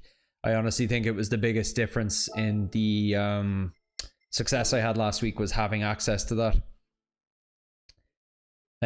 Spud, I know you haven't been around here as long, but I've also had like one-to-one coaching with Luke before a few months ago, and also incredible, like one of the best experiences I've had. Had one session with Sammy recently too that was quite good, but it was a bit more brief. It wasn't like with Luke, I was on with him for about 3 hours, and it was my first kind of coaching, whereas with Sammy it was more, we were working on one thing for an hour. It was a little bit more it was more like a track walkthrough kind of type coaching session that we had, which was a bit different but also very useful. So recommend them both, but Luke for me is like my goat. Don't tell Puka that though. So freeze, keep your car in second gear through the bridge again. That's another issue, increasing your understeer. Yes, so what should I be doing, freeze?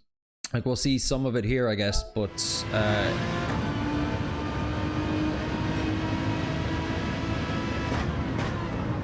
a track walk was great. It ruined my lap time, but I need to unlearn. Mr. Burton. Sammy, you worked on installing your brake pedal safely. No, that was Luke. That was the Luke scenario.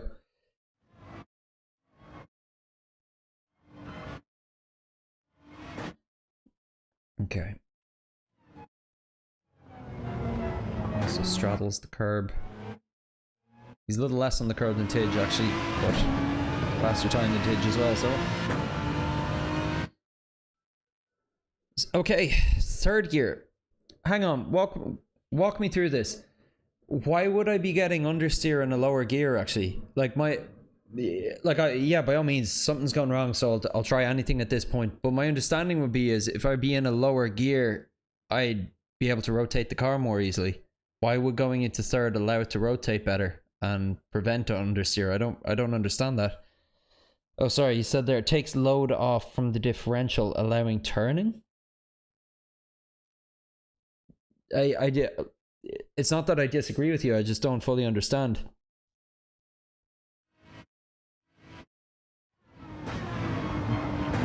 I'll see what Burton does here anyway.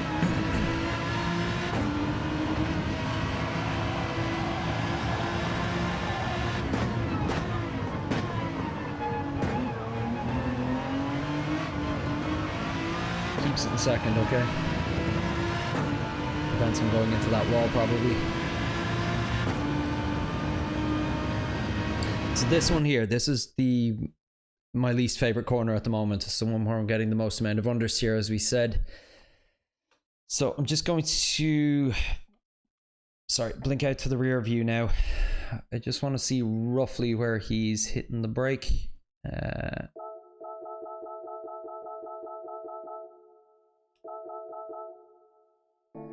Okay, he's already hit it. I can't really see from his lights. I'll need to go back. Didn't realize you couldn't see the taillights in the Aston too clearly.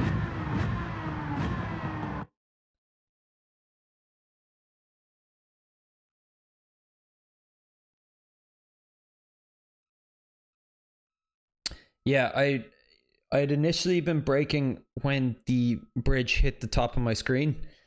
But then I tried moving it back further, like about 5-10 meters at a time, and I was still getting understeer. But sorry, Freeze, I see your point there. So helps initial rotation when shifting down to second, yes, but keeping her in a lower gear too long results in higher revs when accelerating, meaning more pushing forward.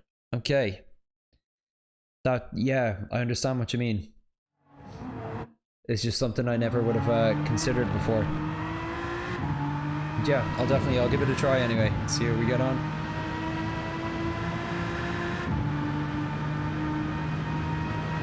Now, where is he braking though, is the question. So we just kind of have to go frame at a time here and look for that ABS light.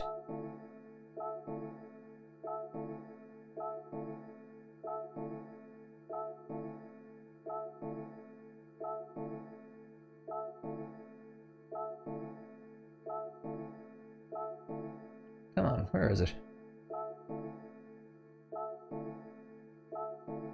Okay, so right here. Okay, no, it is actually earlier than I had been braking.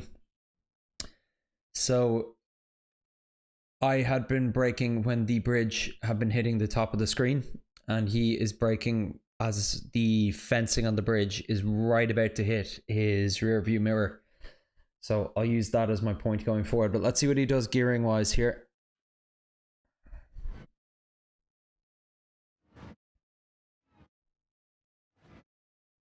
So into second, he is, okay, I see where he's starting to trail off. Okay,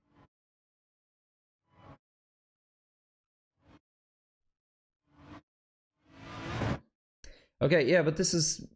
Yeah, look, it's not affecting him, Freeze. Anyway, like, he's getting the rotation he needs and keeping it in second.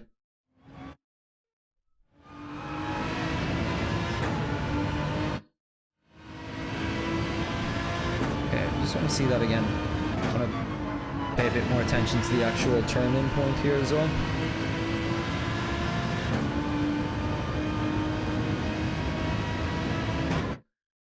So it's pretty much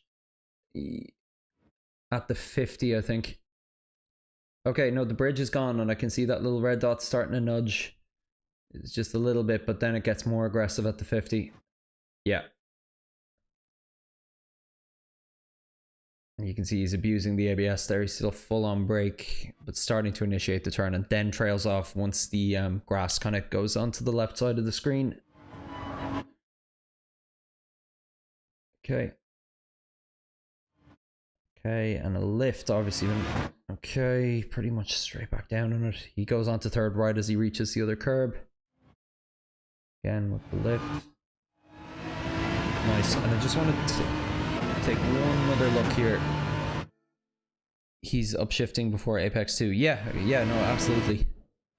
But for me, it was I wasn't hitting Apex 1. That's the main issue I need to fix first. So where's the... Okay, so the sausage is, if anything, it's touching his, what you call it, his speedometer more than his tachometer. So keep it to the left. Tires are well on the grass there, like, as you can see.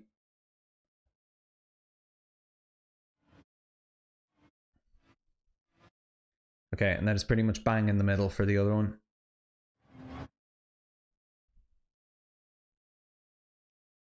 Is Burton on pad? I didn't know that.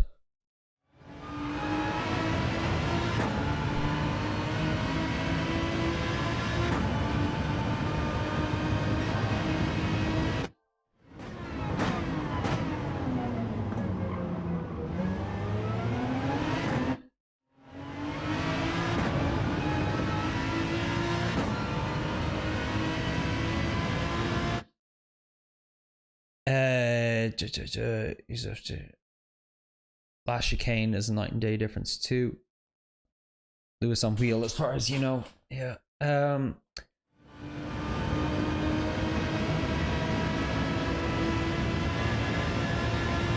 So I should take a look at the last chicane as well. Freeze, you're saying Tom Soft could answer, or I'll ask Iceman if he knows. Okay. So yeah, 150.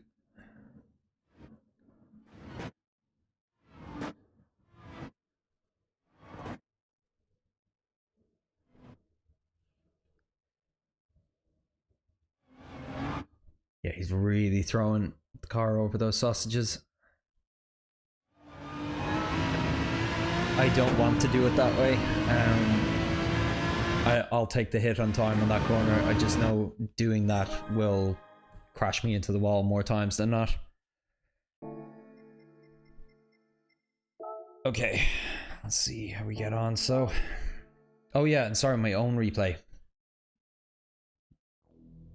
Something I'm not in the practice of doing, but need to get more used to. Check the gears he's in.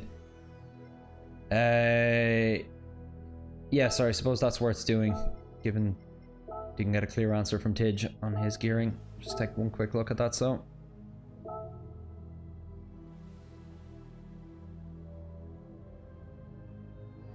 Fun fact, Tomsoft actually created the new VQS livery for their team. That's cool.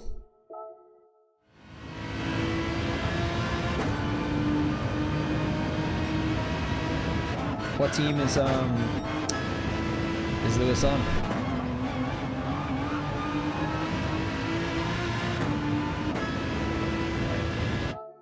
Sorry.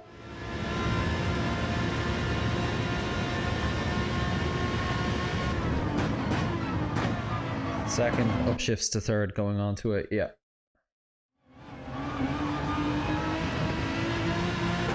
Okay.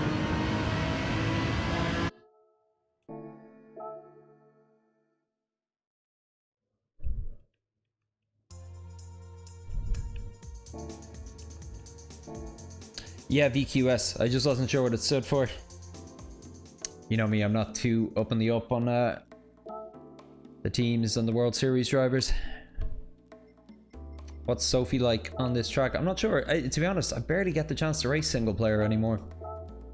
I'm meaning to actually spend a bit more time with the power pack, because every time I have played it, I've had a ton of fun with it. I just haven't had a huge amount of time for Gran Turismo outside of the dailies and practicing dailies over the last few weeks.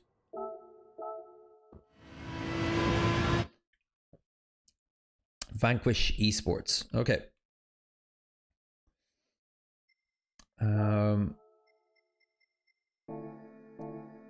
So actually, I'll take a look from the cockpit view first, or from the bumper view. I mean, okay, braking at the right point. Way too wide. I need to get my tires over that red.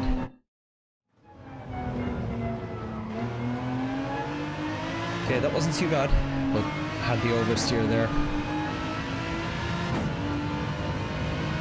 My line kind of around the corner was all right. It wasn't a million miles off Lewis's, but then just got overexcited, I guess. He was also in third gear at that point too, if I remember right. Okay.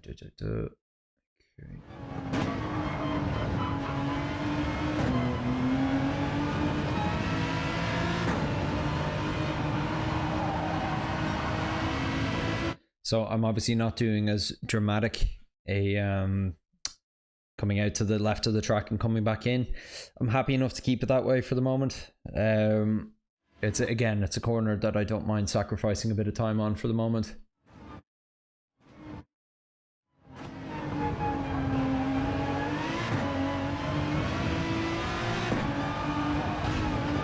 Oh, and I had a wall hit on my best lap. See, you still have tons of time to find, like.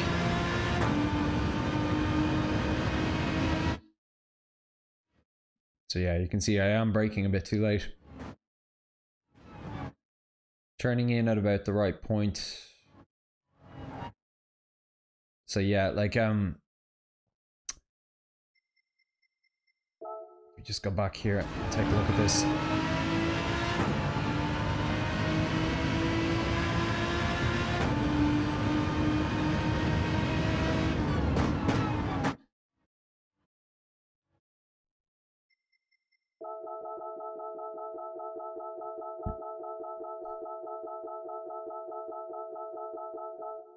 Okay, so my tachometer is barely even over the orange thing, whereas for Lewis, he had his speedometer bang on the middle of that orange curb. Shows how wide I am.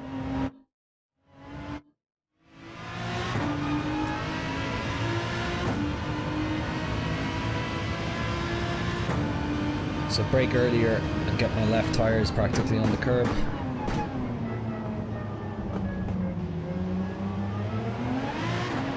can get a little earlier on the throttle there, but that wasn't terrible.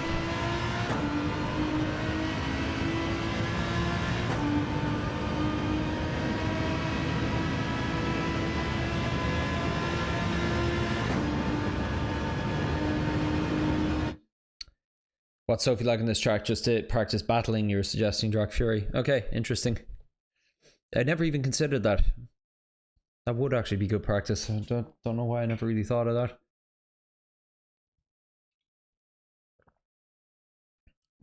Freeze, I'll do 2 liveries later and start hunting for time. I hope you're doing one of those liveries for me, buddy.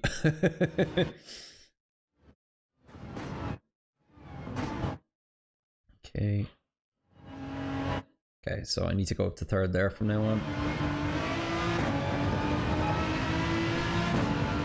Okay, look, it's almost embarrassing reviewing, because like there's so many, like I got snap oversteer, I hit the wall, like there's so many clear cut things I need to improve.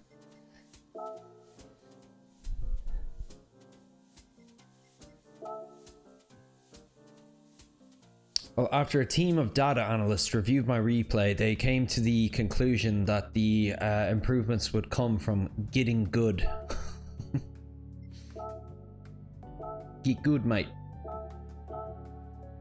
Okay. Click off my controller here. What did everyone think of my YouTube algorithm? What they expected?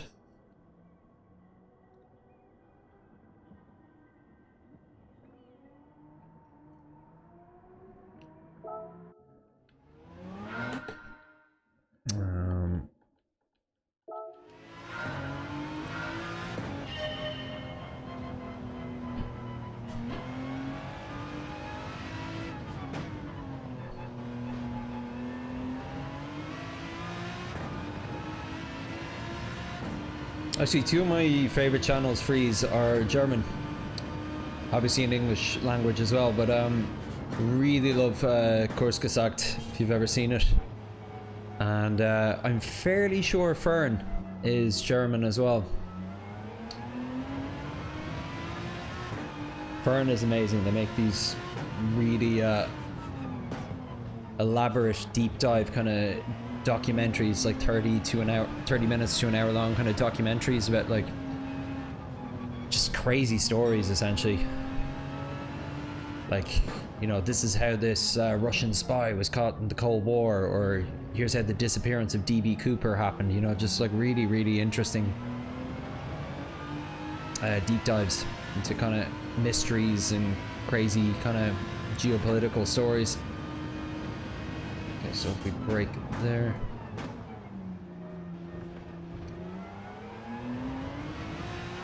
Oop. My word, I just don't have the handle on this car at all yet.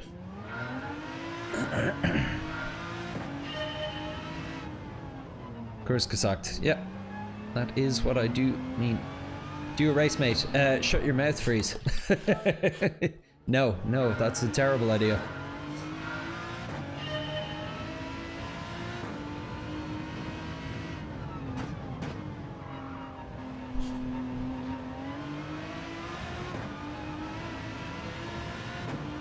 Now, I was only ever going to have a race on this session towards the end of it as well, for that matter, if I was feeling comfortable, and I am very, very far from feeling comfortable right now. I'll definitely need to put in more time tonight to be ready for tomorrow. I'm not making nearly the progress that I need to make if I want to be competitive. Like, those races, they're not fun for anyone. Like, I crash, I spin out, and I spend the rest of the thing off pace, chasing behind everyone else by 30 seconds in last place. It's my least favorite thing to do. Pronunciation is more like Kurtz. Okay, good to know. Kurzgesagt.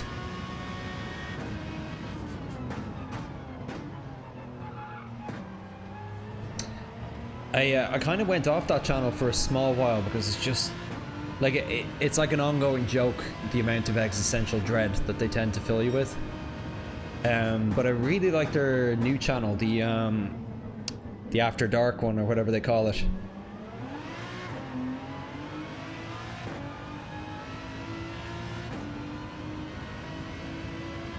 It's like less about how the universe is going to kill us, but more interesting stories.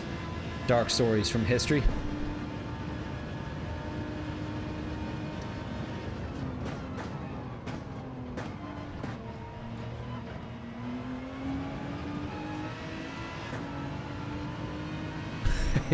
You can't stick that many vowels together. That just confuses me further.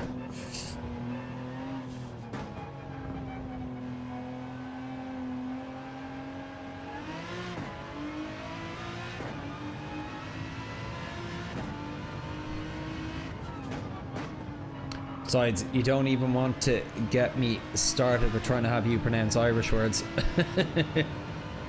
Or spellings even.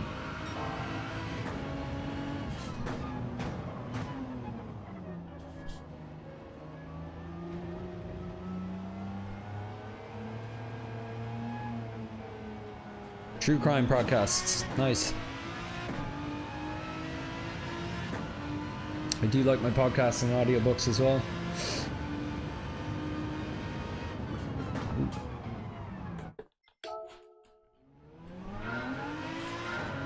doing a couple of casual Sunday drive laps here, just to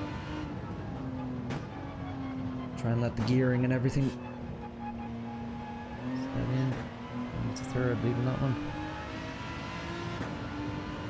No, man, you've so you know, my like wife being a Swedish speaker, fluent in German, so competent at every language, and I've seen her have the same struggles with it as anyone else. It's like, it's just completely counterintuitive from any other form of pronunciation you've ever come across. Like, I'll give you an example. Now, I obviously can't hear you back, but how would you assume that is pronounced?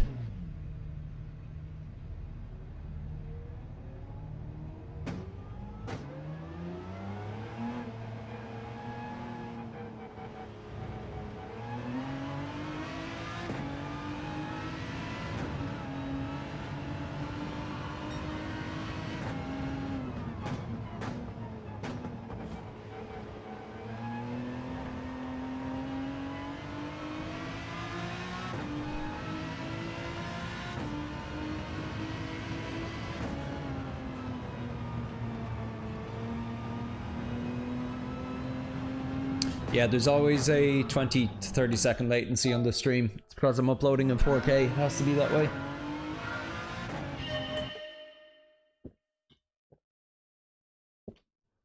Okay, that's the monster into me.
Let's try this proper now.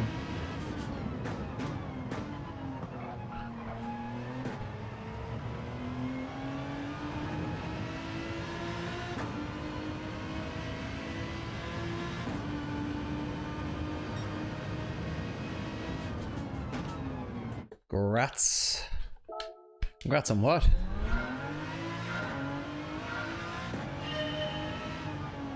Knowing Worcester is pronounced... Well, it depends. Worcester.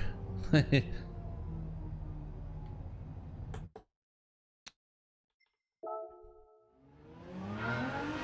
but you know there's zero correlation between English and Irish.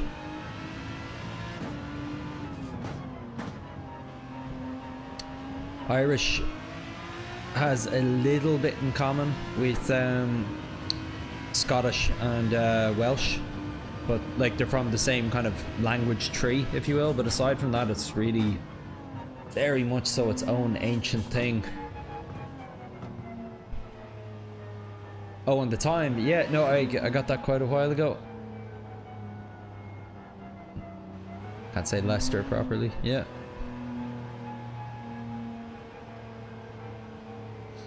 Oh yeah, how's van life treating you, Drac? You still didn't answer the first thing I sent you there free, is the DHBH. So in Irish, that makes a V sound.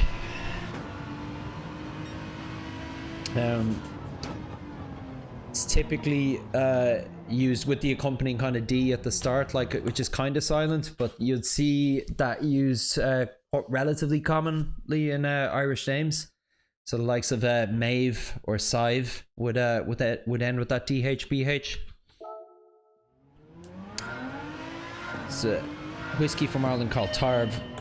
That's from where I know it, having worked at an Irish pub. I haven't heard of that whiskey.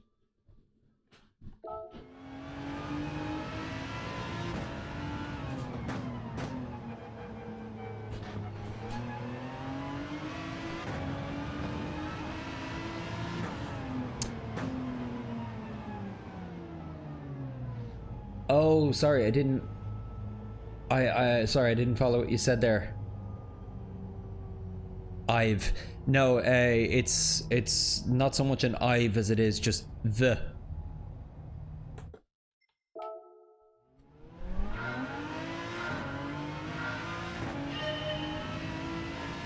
In the name Sive, the I comes from a different group of letters, the I sound.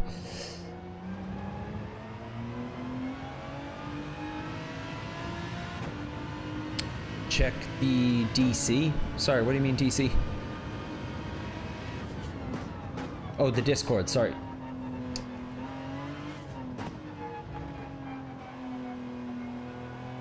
I can't right now, but I will after.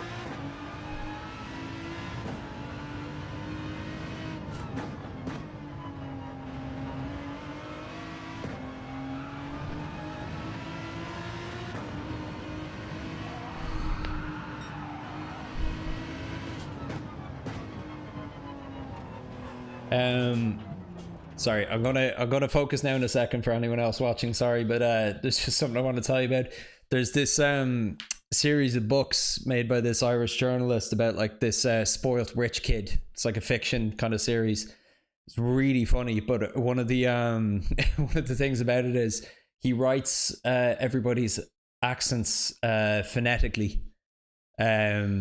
And in Ireland, there's so many accents, so you could tell instantly where someone's from based on kind of like how he's writing their dialogue. So it's like for example, he's got the rich kind of Southside Irish, or sorry, Dublin accent. It's like one of the main things his character says would be right, right, we're going to do this, but it comes out roish. So anytime he says that, it's always roish, like that, roish. What are we going to do? And then like all the Northern Irish characters. So this is how they'd say Northern Ireland. Narn. I'm from Narn. Lord. Spawnsworth will probably have my head in a platter now for that now, if he hears that. I'm from Narn. Sorry, Spawnsworth.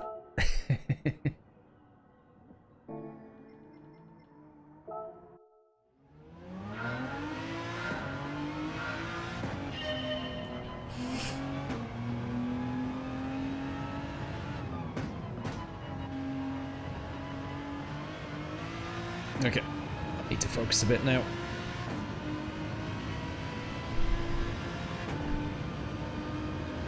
Chasing ghosts.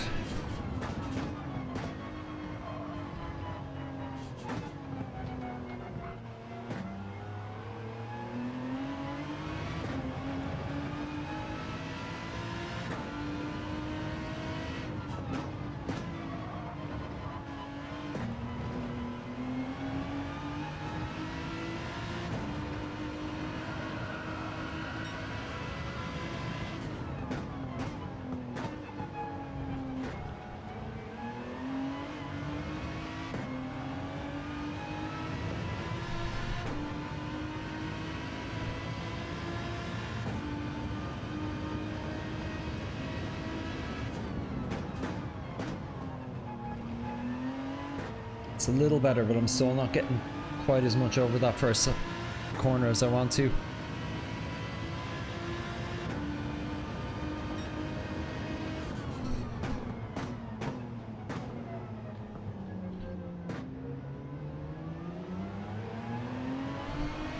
Tried a cheeky upshift a second there.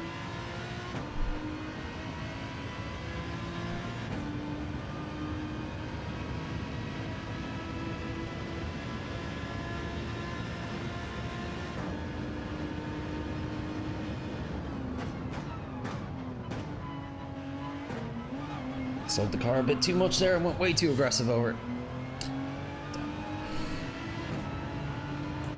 Sorry, let's see. Shildy, how you doing? Hey Puka, just want to say hi quickly and hope you're having a good stream. Cheers, dude. I saw you got a killer time already this week, man. If you want to share your lap, Shildy, I would love to review it on the stream, so let me know if you get the chance. FNM plays. We have a friend whose name is Siobhan. That's always pronounced wrong. Yeah, Cyofine, Cyoban. Yeah, some of the Irish names when the girls will go over on it, for some reason it's always worse for the women than it is the men in terms of the names. But like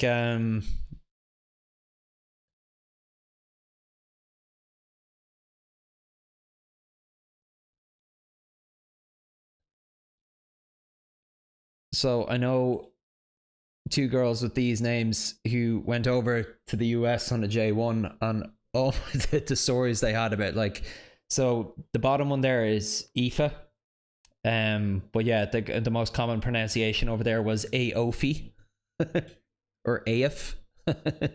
And then the one above is Quiva, but regularly would get pronounced as Kaomi.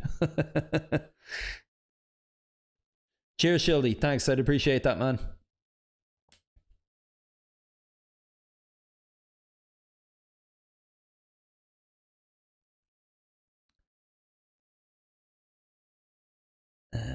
Cool. All right, let's try this again. Radar on. That's not racist at all. Nice one.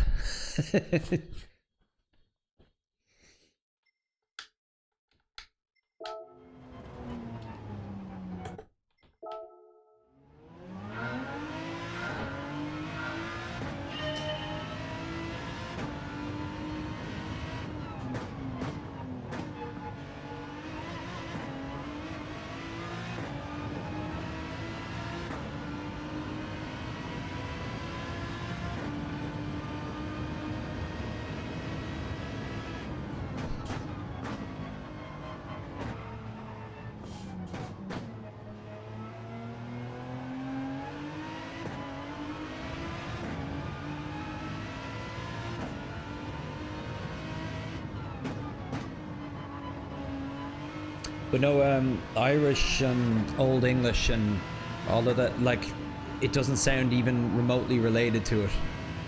It sounds about as close to English as Japanese sounds to English, to be honest. It's like very much so its own language tree. And then Finnish. Holy heck.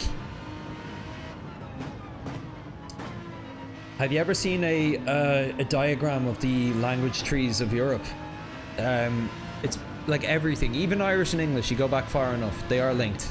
As are all the Germanic and Romantic languages. Like, they all stem from some form of Latin, and then if you go back further than Latin, they kind of mix in again.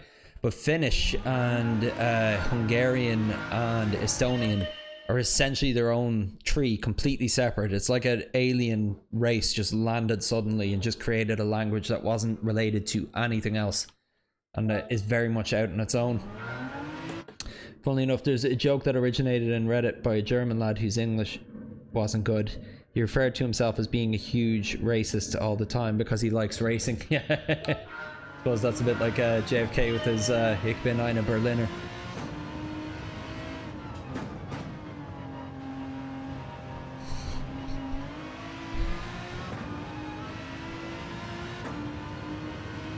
It sounds like an old diesel that's been sitting in ice cold weather for months trying to start again. Yeah, I always refer to it as sounding like machine gun fire.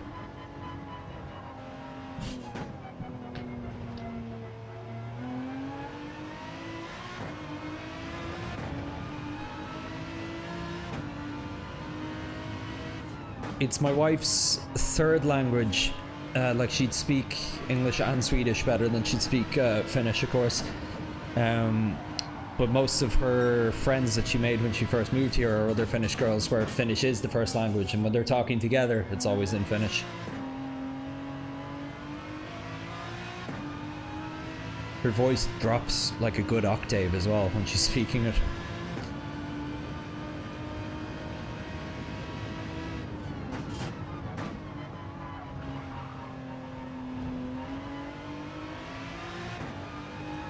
Is that a penalty? Probably right in the line.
first here, city.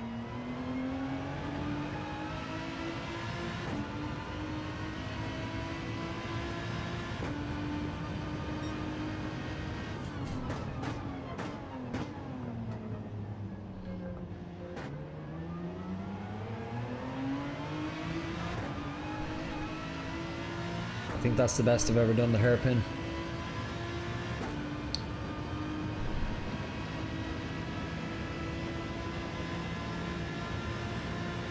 Fifth or sixth here.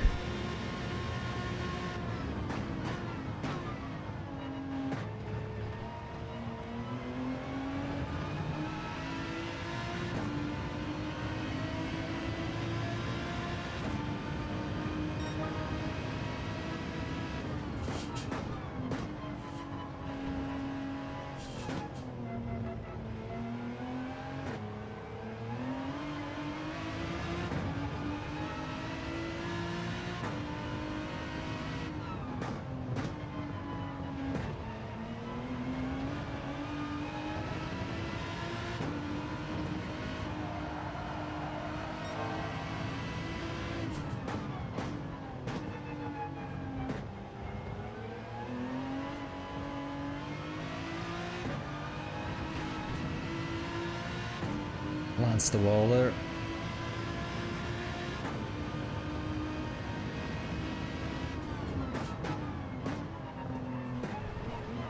Ah. I think I upshifted too early.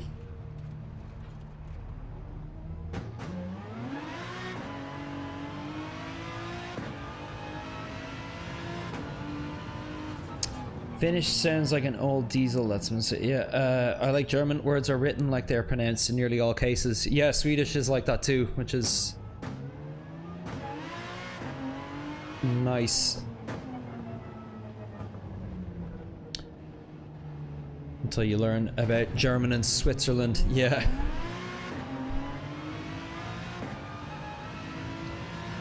When I was younger, my parents used to have international students stay with us while they were studying in Ireland, and there was one lad, a Swiss guy, that lived with us for 3 years. He was practically like a brother to me, like an older brother, but he was Swiss French, but had a bit of a mix in his family where I think it was his dad was Swiss French but his mom was Swiss German, so he spoke both. But yeah, I remember it being radically different. All right.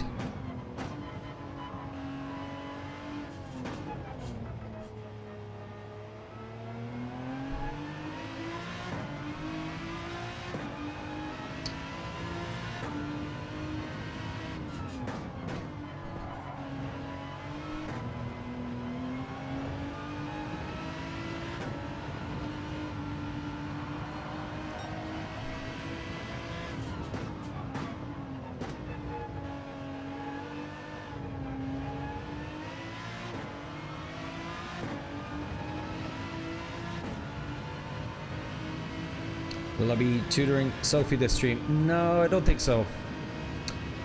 I just want to keep actually trying to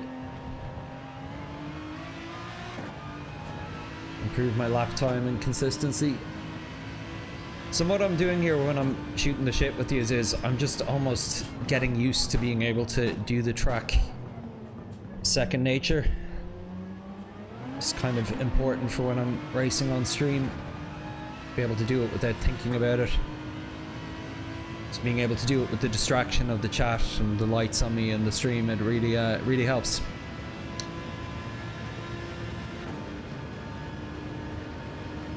So some of what I'm doing may look low concentration, but that's kind of the point.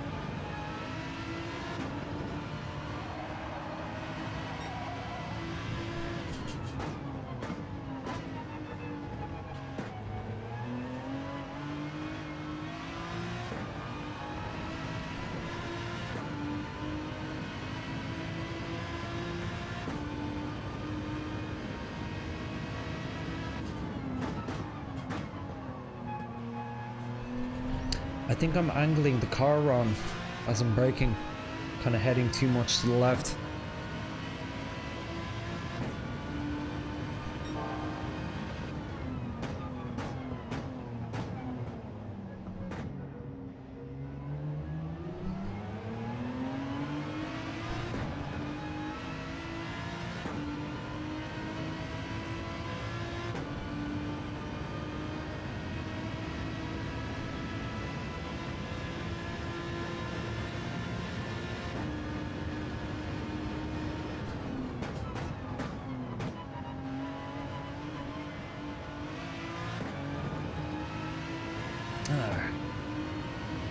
Rats.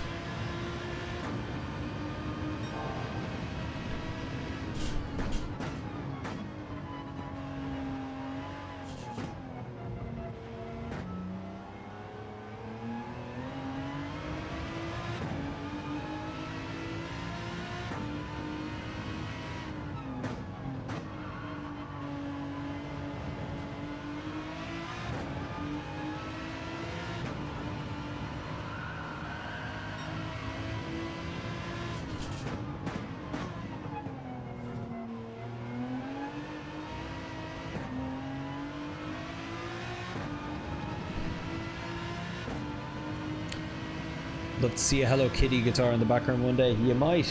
I know my daughter would love one.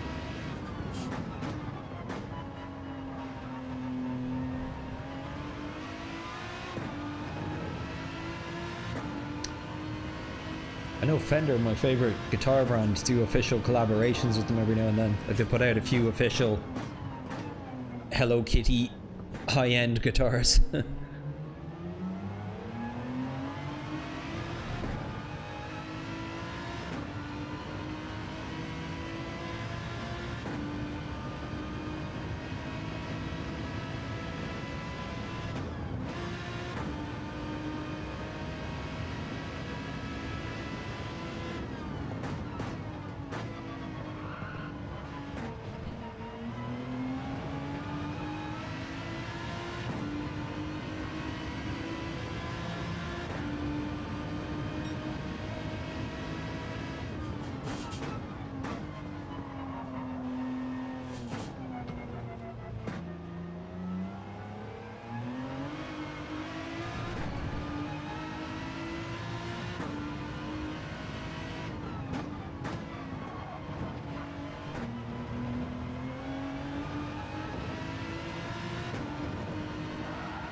I hit the brake there. Shouldn't have.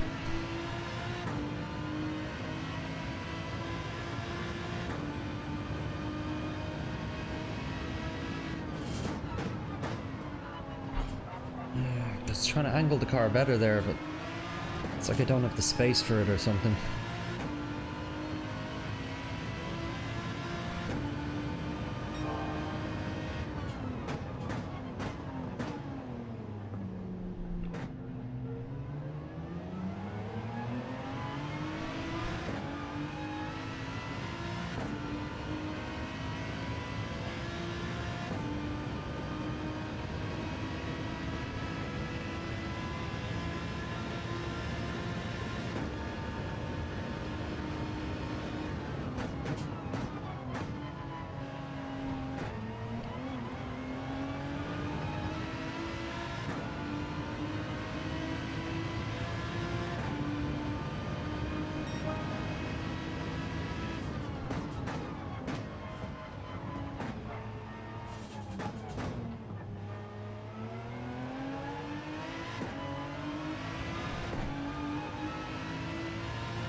Sorry, Freeze. Let's see.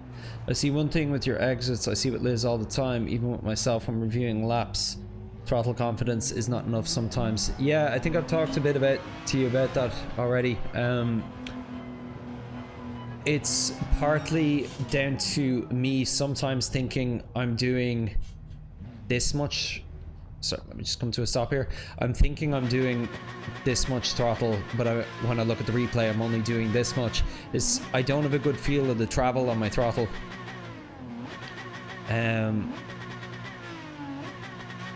So yeah, no, I remember TomSoft pointing out the same thing to me, and it's what I was working on with Sammy. And so, yeah, actually, sorry, like I know from TomSoft, I'm losing a lot of time on exits because I'm not accelerating fast and hard enough often. Yeah, some of it is as well though, just like, I don't know, sometimes that advice is about as useful as get fast, stupid. Because what happens is, if you're also too slow going through the corner and your wheels have slowed down a much, speeding them up a lot will cause you to spin out. So it's not just as simple as getting fast on the throttle. It's a case of doing every part of the corner right first, you know? What is my dead zone on the pedal set to? You know, I'm not sure. Let's take a look. I don't think it's much. It's maybe only about 2 or 3%, if anything.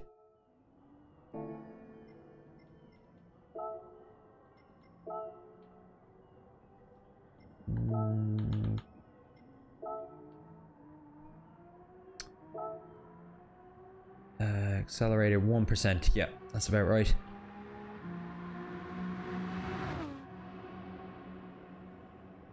Is that what you mean by dead zone? I'm not sure exactly what you mean.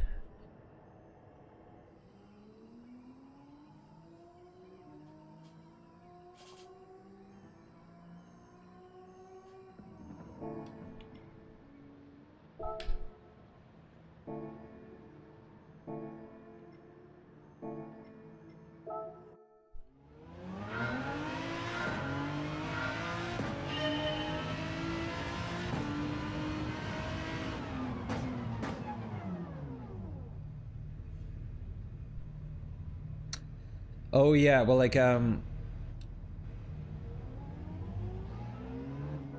the maximum. Oh no. Something's gone wrong since I opened up that thing. I'm only doing like maybe you can see in my pedal cam right now. Look at my right foot here. And look at it's that much is 100%, like barely even a tip of it is 100% right now. This sometimes happens when I open up the settings. Yeah, and look, my brake, the sensitivity is set to, it's all increased a lot. I'm going to turn off my wheel here and see if that fixes it. This has happened to me before, actually.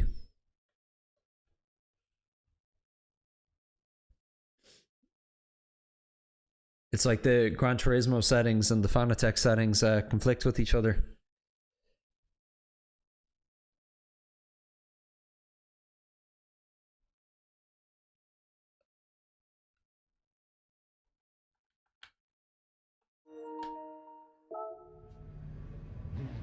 Oh no, this is a problem.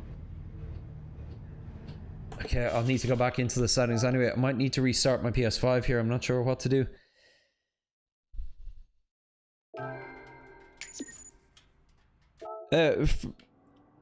Freeze, I think you might be talking out your bum here, man.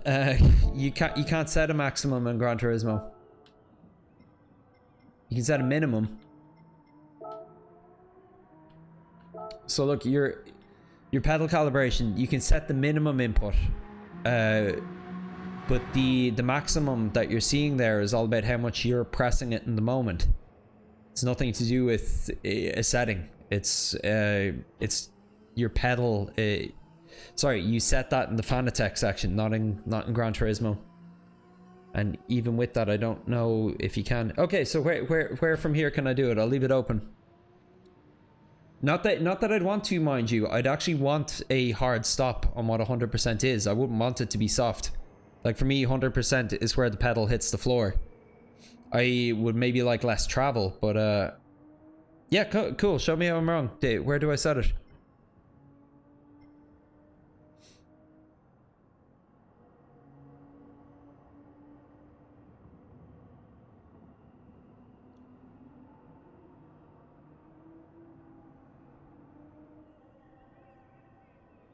Oh, okay. So are you telling me then that, is that why it was messing up on me there? So if I do say that and go back into game, that will be the max then.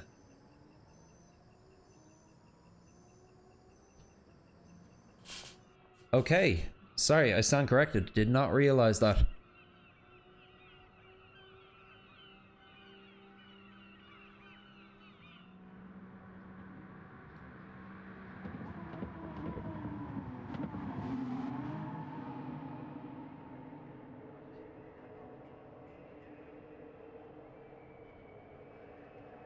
Okay, let's try that. Nice one, dude. Sorry, did not realize that. It would explain why it was messing up on me and why I didn't understand why.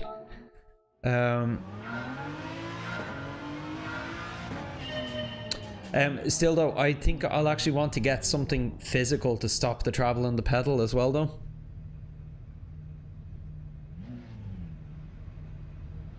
Yeah. That's made a difference, alright. Okay, let's get used to this then. So... okay, so that's my 100% there. So it's where my old 80% used to be.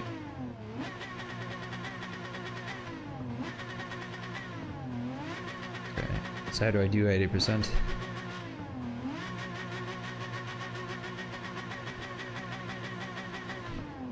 I think I'd like if that was 80%, to be honest. Let's play around with this a bit.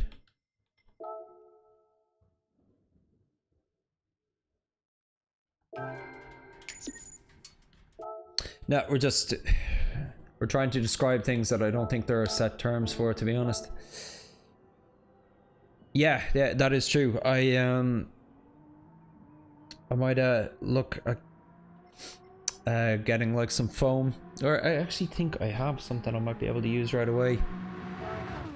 I used to have a bunch of foam pieces that I used on my old Thrustmaster to increase the or to kind of add what you call almost like a spongy feel to the brake.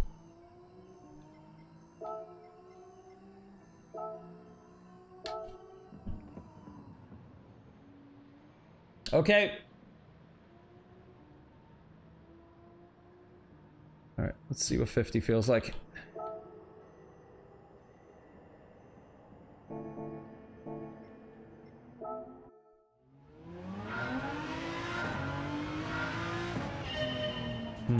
Yeah, I know what you mean. Okay.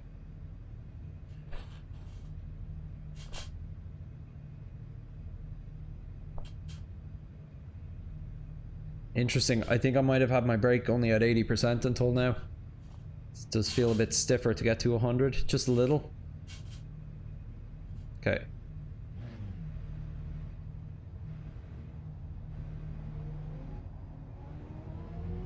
Okay.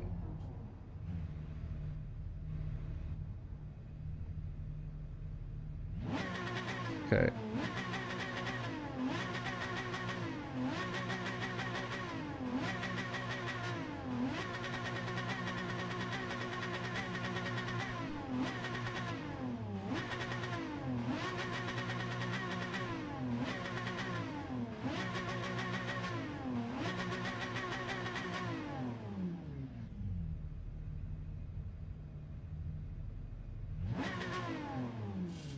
Pop on Discord to chat. I can't right now, Drac. I'll probably crash the stream because I didn't set it up ahead of time. It's happened before when I've tried opening it mid-stream like that and it causes issues.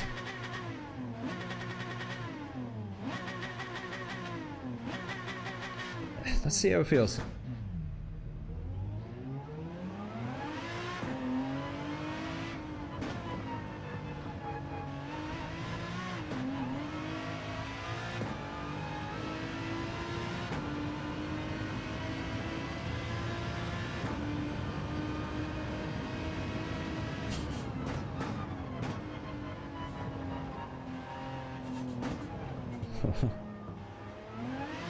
Yeah.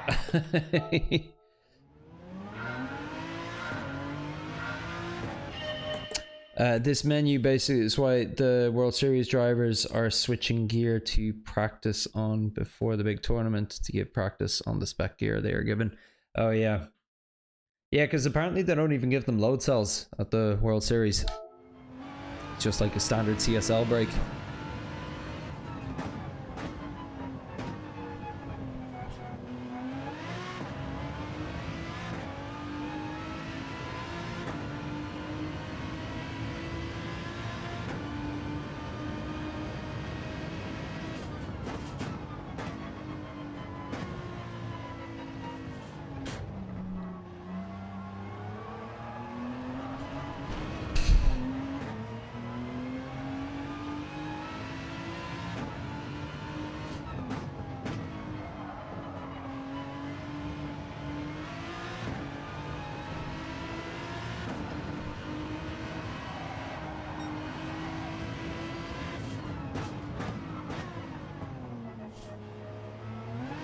This will take a lot of getting used to.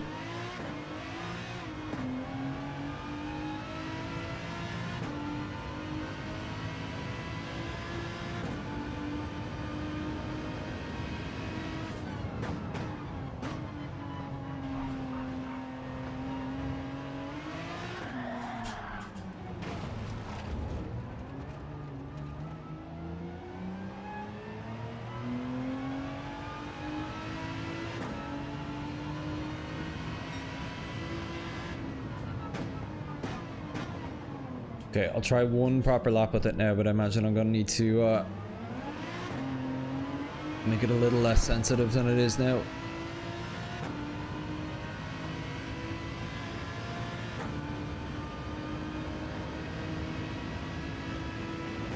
Alex with an O. Thanks for joining, buddy. Just in case you've only just joined in the last second, I'm after changing my throttle input to be highly sensitive. And I don't think I like it. Gonna have to swap it back now in a second, I think.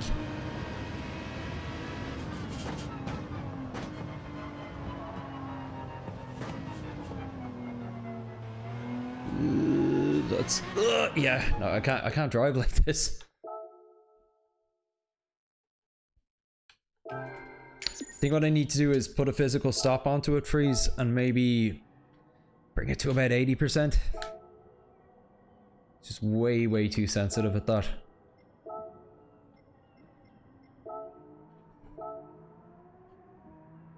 So I'll put it back at 100 for now. Okay.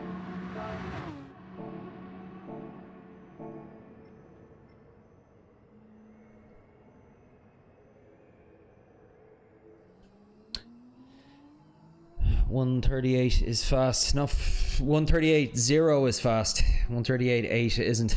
I love the journey here. Clark is comfortable. Clark discovers a new feature, gets comfortable with it, finds a new setting, repeat. Yeah, I was thinking the exact same thing. Alex with an O, same gear as you. Yeah, you're on the Fanatec DD Pro. You'll see the full list of my gear in the description. The only thing I'm not running that's standard is I have a custom elastomer on the load cell. Yes, Alex, I am only finding this out myself. We only Freeze only told me about this about 10 minutes ago, which is what you saw him playing around with there.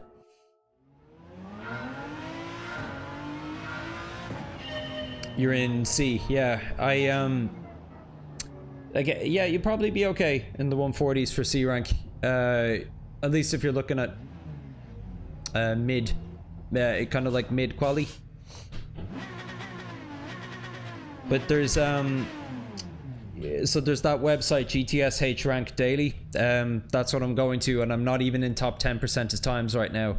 And typically to be on pole for B rank, I need to be floating in and around the top 5%. And to be competitive, I need to be in the top 10%, and I'm still quite a bit outside of that. But thanks for joining the chat, Alex. I'm not sure if I've met you before. Sorry, what are you saying there? I don't like going up to B. Does my head, if you make a mistake, you never catch them. Yeah. No, I constantly float between C and B rank myself. Week 1, I am fast. Week 2, something new happened. I am terrible. Yeah. I know, I've been saying it. It's like one step forward, one step back is what it's been feeling like. But that being said, you know, I have to remember, like, I am slowly but surely climbing up the ranks here. It was D rank when I started. The stream, that is.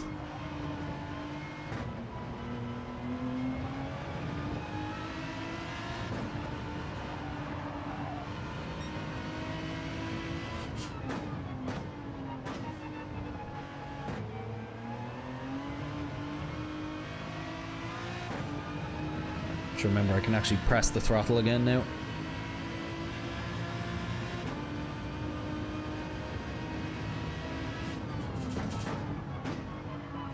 Almost.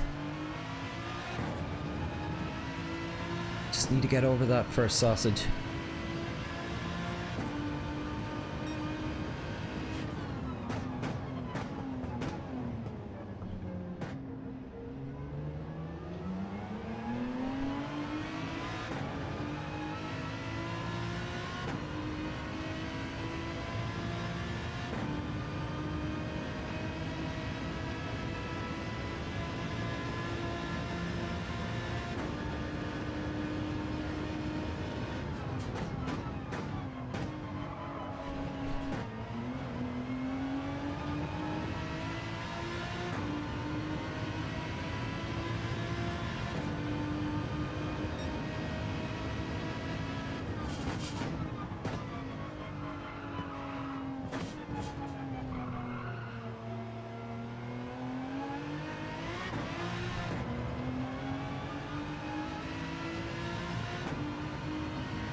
Focus up here.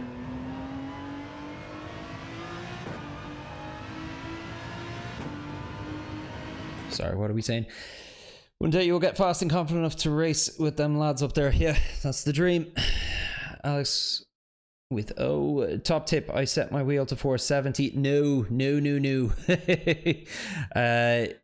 Runs on 900. God knows rotation I run 470. So I've spoken to 2 coaches, Sammy and Luke, about that directly. Auto. Stick it on auto. Don't mess around with sensitivity. It will fuck you over in the long run. There are some A+ lads in here even that were trying to sway me towards kind of different steering wheel sensitivities, and I tried it out one week. When was it? In Croatia, chicane of death. I was running a custom sensitivity that week, but it's just a bad trap to fall into. And I think the majority of pro drivers recommend against it at this point. You don't sweat qualifying too much. I don't if it's a new track. If it's a track I know. When it's one that I don't know, I just need to learn it, ultimately. Because it's not so much about having a good quali time. It's about just building the track into my muscle memory so I can race and pay attention to my stream and pay attention to the intervals and who's in my rear view mirror without having to think too much about braking points and where I'm turning. Freeze, I'm doing around 25 to 30 laps in the week and happen to not even race because of time. Oh, sorry, yeah, you might be right, Freeze. I think my brake bias is still a 5, yeah, because I haven't left the actual lobby yet.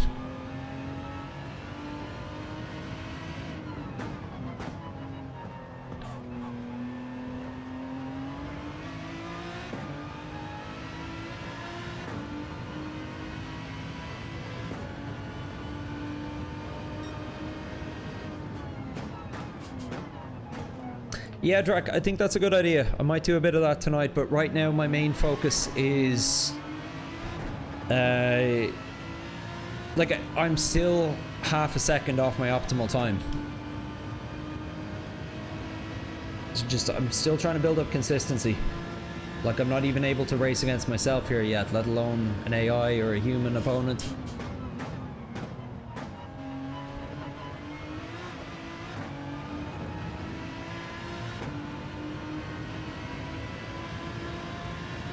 too soft on the turn in. Like, I know I'm obviously not doing it right, but it's not just as simple as it.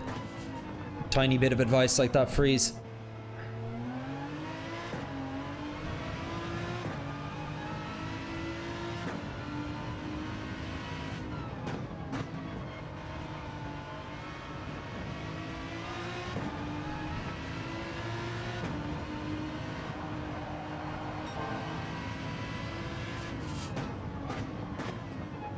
Too late there.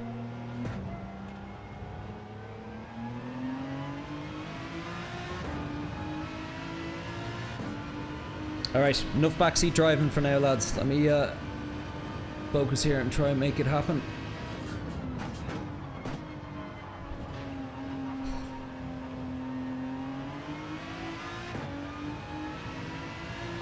The tips line is closed. I need to focus on my own driving for a bit now. But happy to chat with you about other things, but I'm not taking on new advice now until I at least get up to my optimal.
Missing my brake point there all of a sudden.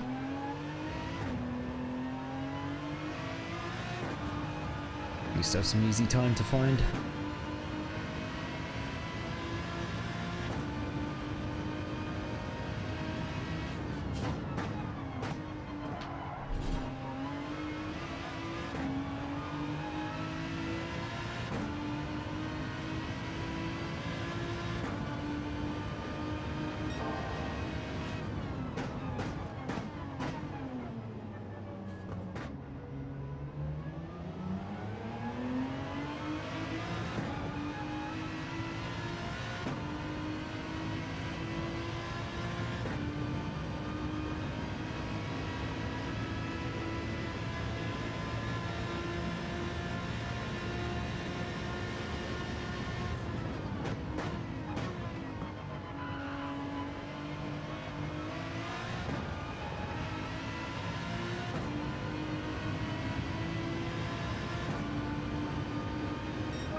Really fighting the car.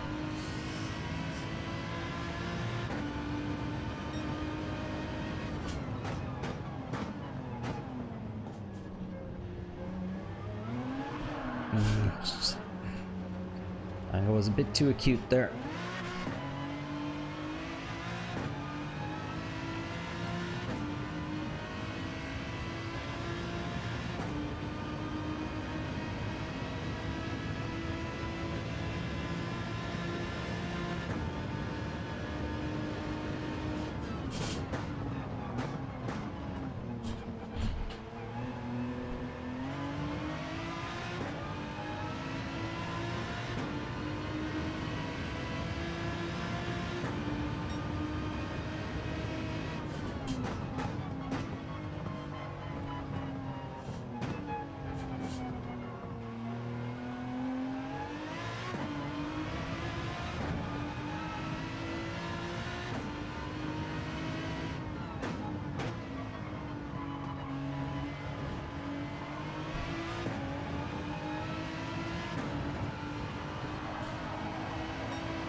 Don't fully understand how I get that every now and then.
Okay, fuck it. Retry.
again with that curb.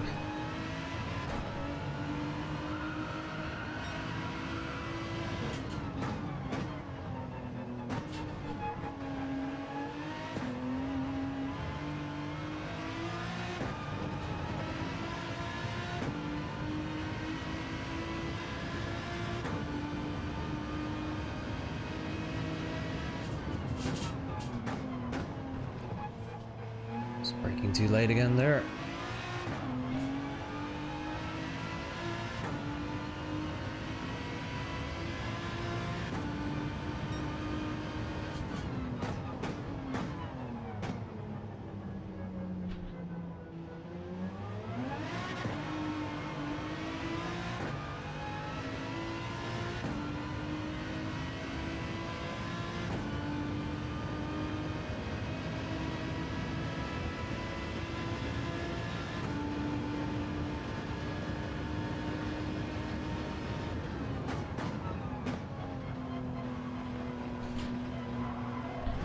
Tried keeping it in third.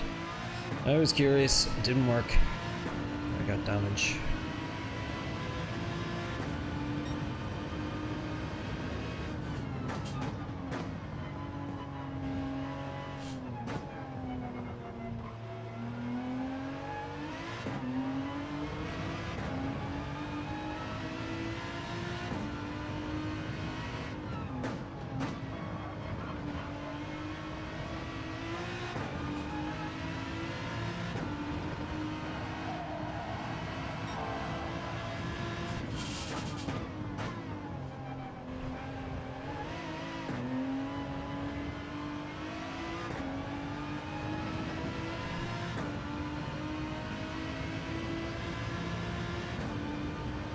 Break earlier.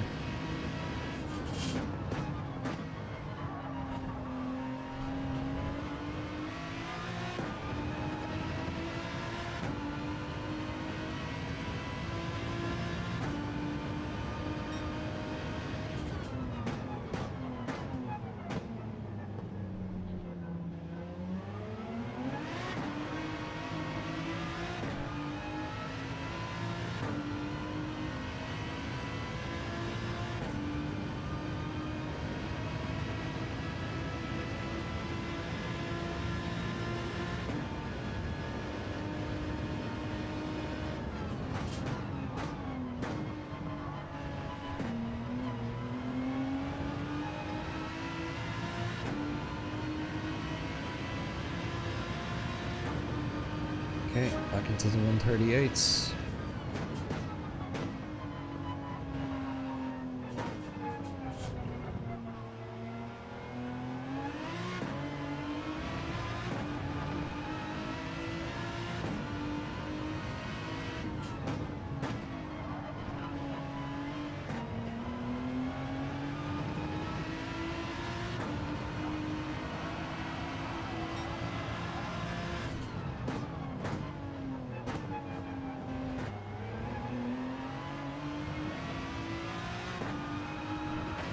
Ah, so close.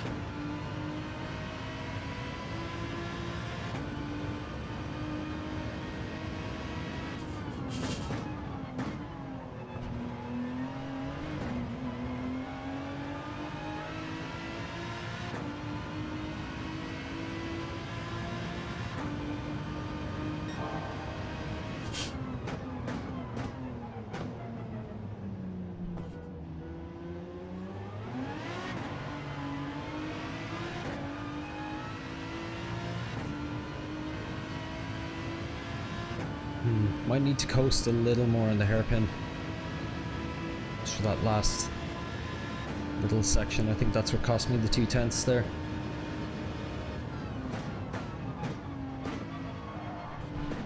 Okay, that doesn't work.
coast.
Thanks, Track.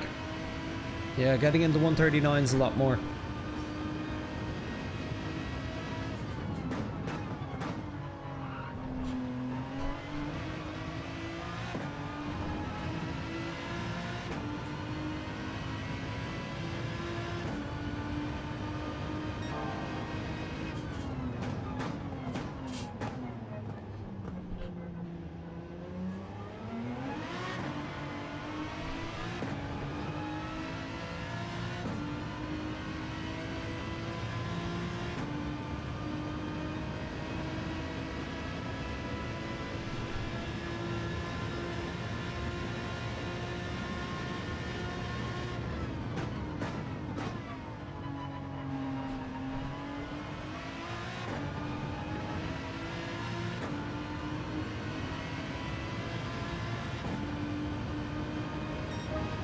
Okay, that's a new best anyway, not by much though.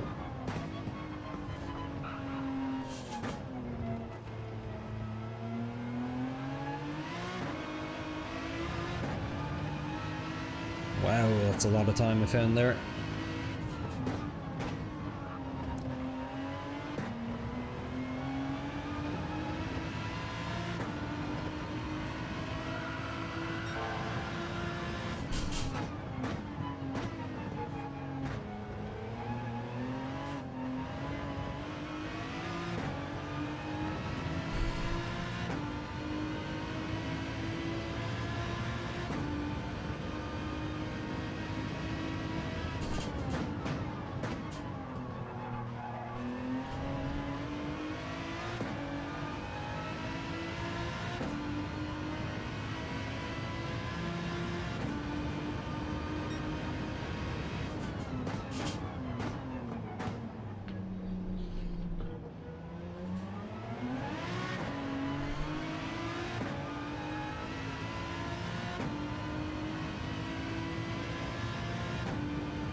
No! Would have been another best time. Oh well.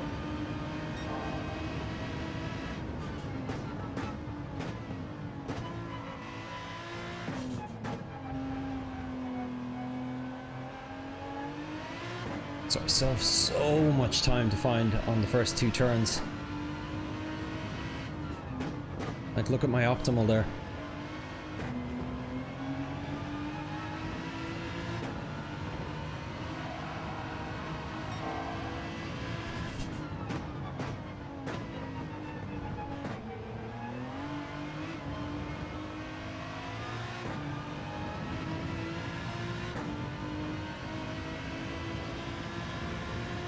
Sorry, somebody new in the chat. Luke, getting more consistent, mate. Well done. Not the easiest track, to be honest. Yeah, I'm struggling. I'm really struggling with it.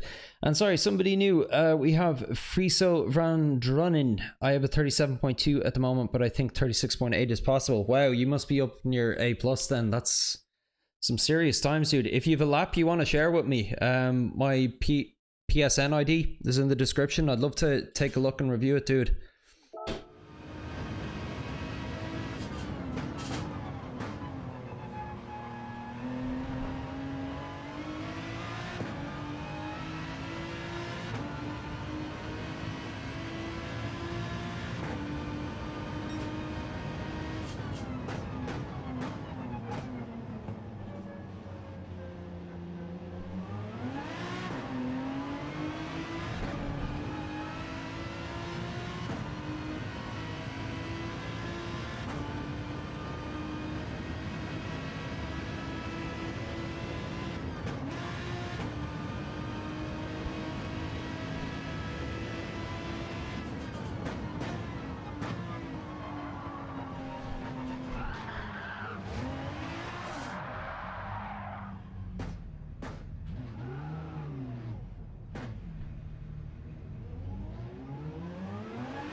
matter how early I think I have to go there. I always seem to need to go earlier.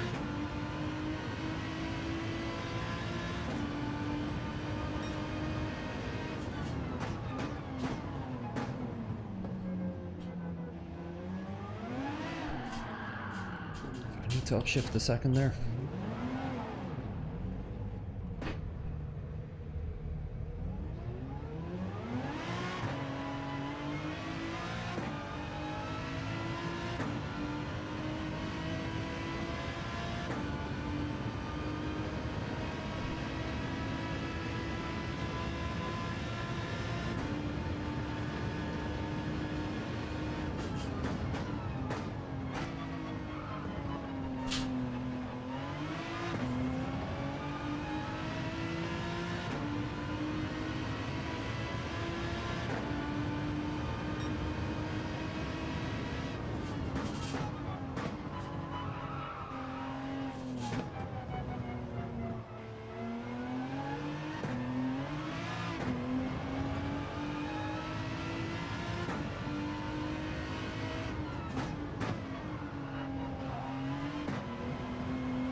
No.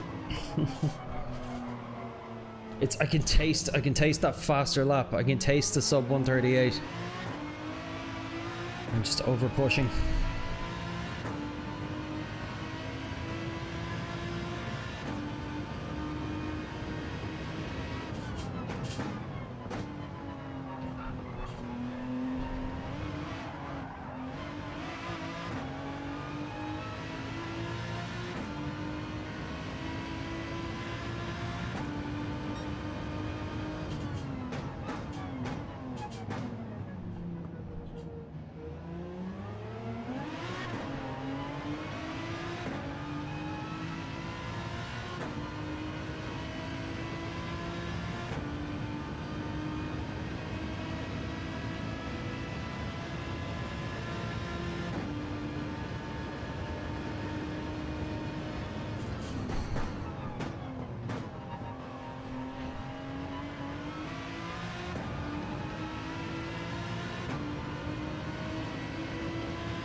No!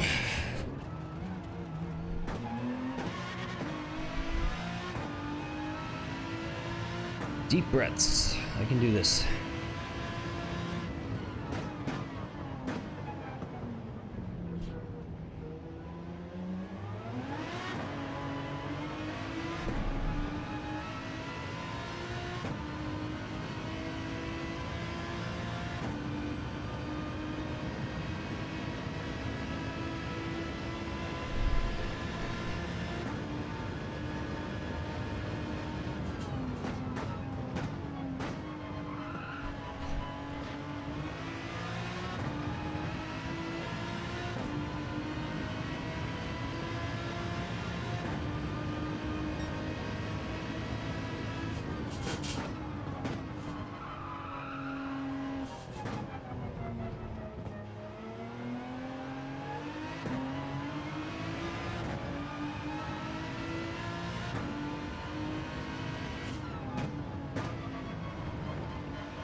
I'm either losing all my time there or spinning out.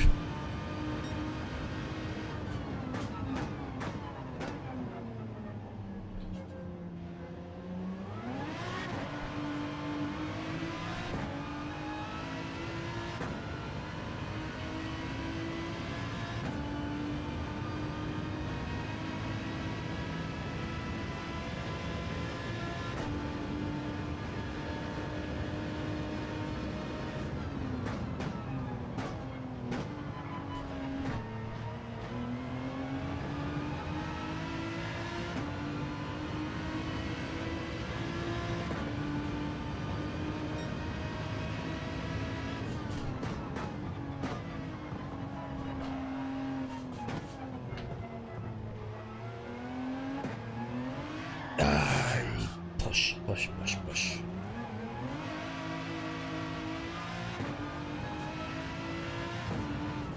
I don't even need to work too hard in Sector 1, to be honest. There's no point spinning out here. I'm going about 3-4 tenths ahead through this section without even trying most laps.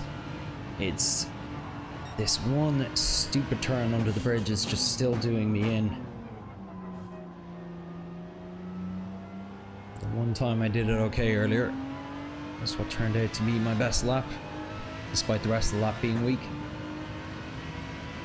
Which is why we're seeing the optimal of 138, the best record time of 138.8. Sorry, 138.3 being the optimal.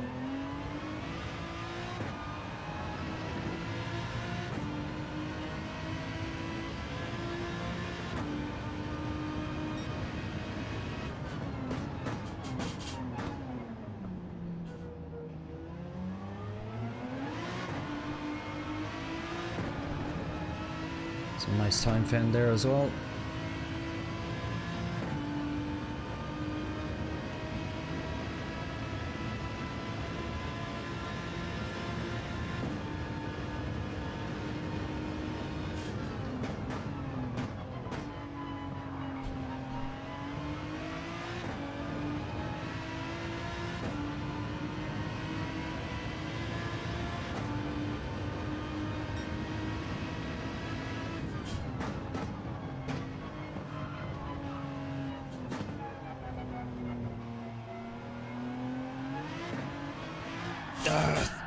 Just ruining my laps before they begin. This is really frustrating.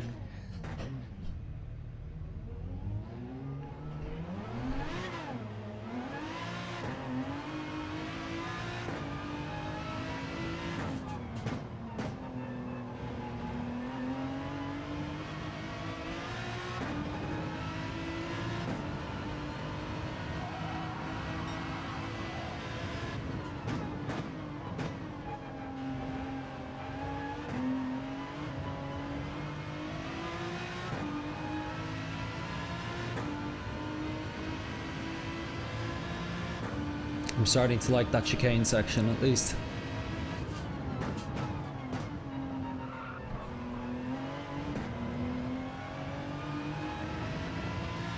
Okay, that was good. The pressure wasn't on, that was good.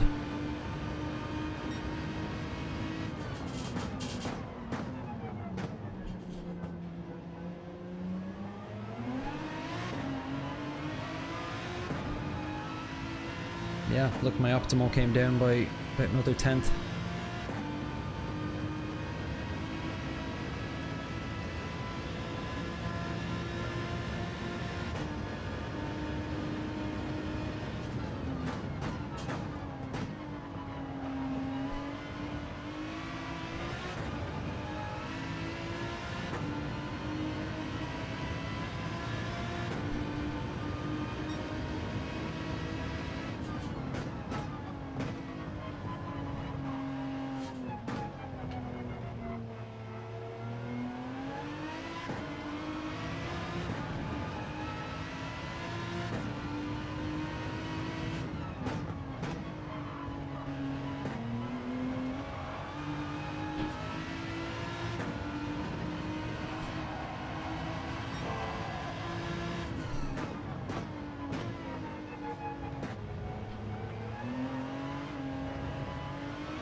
Ooh, a lot of time found at the hairpin there. That's nice.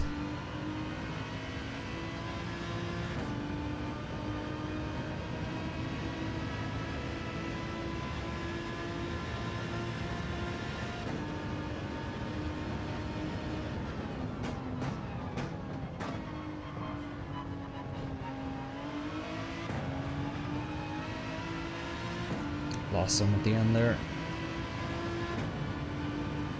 Okay, still a new best, but a lot of time squandered.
Sorry. Dark Fury, I do find it's very slippy and dirty air. Beware. I had some great drifts in the Beetle. Epic photos. Nice. Oh, you watched Predator Badlands recently and loved it. Nice. I still haven't gotten around to that one. Loved the new Alien series though.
Didn't even know there was that much time left in the apex for me to find.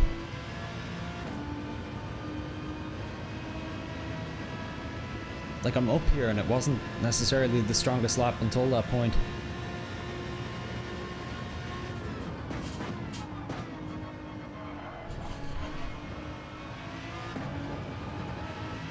Oh, and I found loads of time at the end there.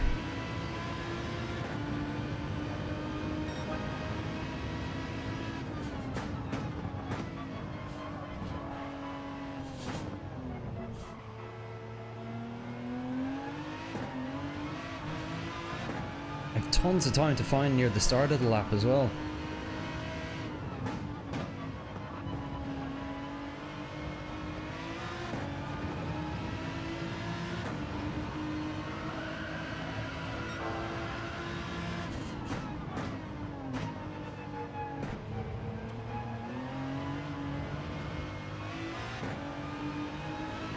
See what I mean?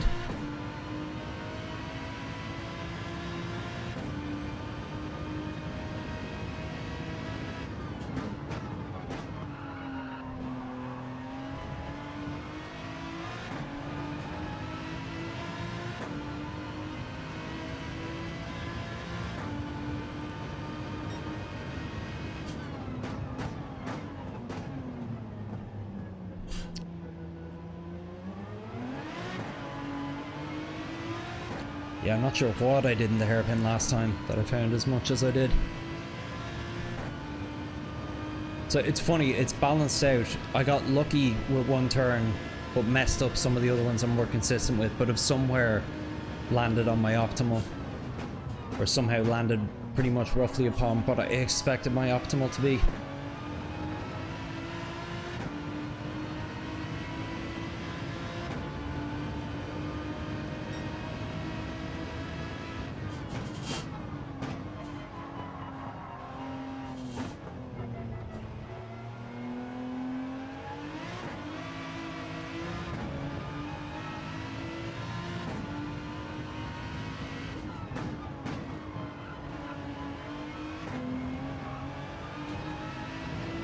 Look at this. Like, if I could string it all together, I'd be set for the week.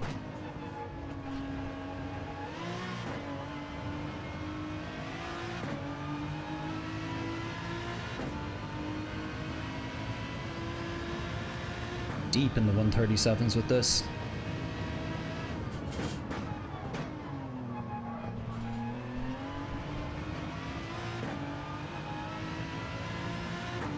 The only problem is, yeah, stringing it all together now.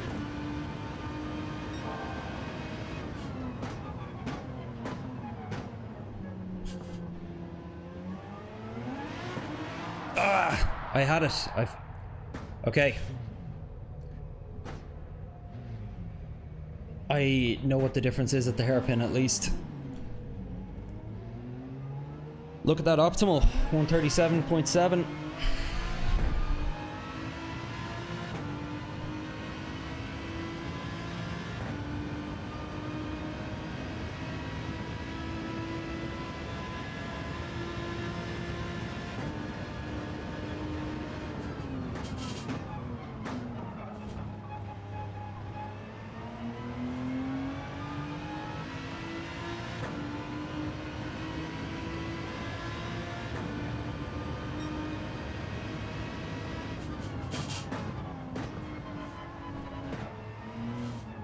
Nope, shifted up by accident there. No tips required. Yeah. Sometimes you need to drown out the noise and just go for it, you know?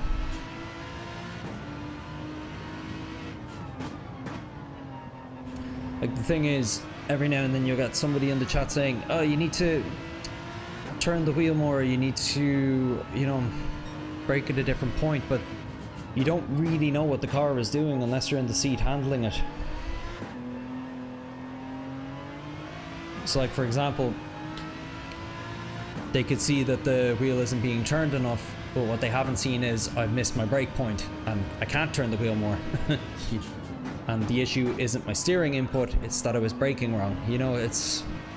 You have to take advice given in the moment with a pinch of salt on a stream. It's different when it's a coach going over your telemetry or your replay slowly, but live and in the moment it's almost impossible to catch exactly what's happening. Not that I don't enjoy the discussion and the bants back and forth, but I do need to take the advice given on the stream with a pinch of salt, that's all I mean.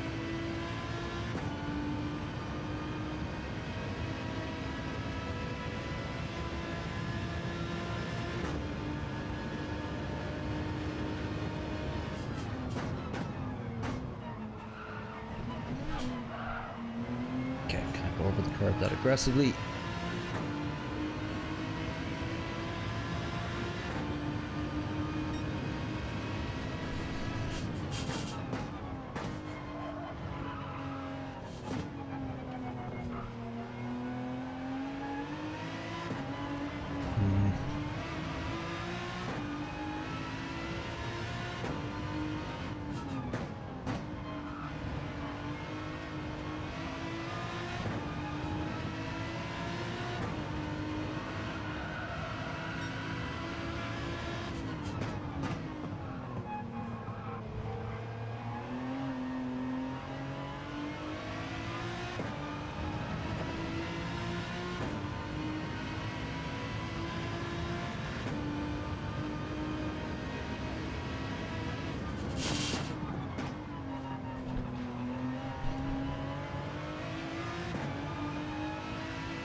So I know what's due on the hairpin now, but it's a little scarier and leaves me a little more prone to doing that. Really is a case of just holding the brake way longer than you think you're meant to.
Yeah, definitely.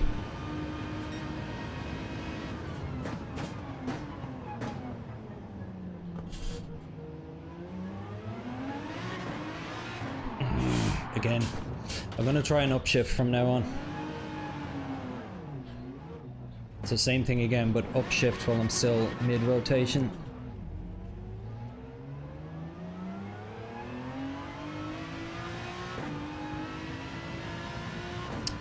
Don't have a huge amount of time left. I have a hard stop at 1 PM in 4 minutes.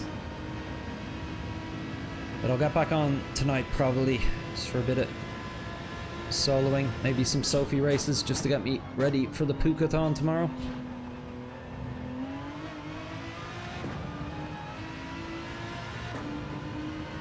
Alright, we'll do 2 more laps, see what we can do.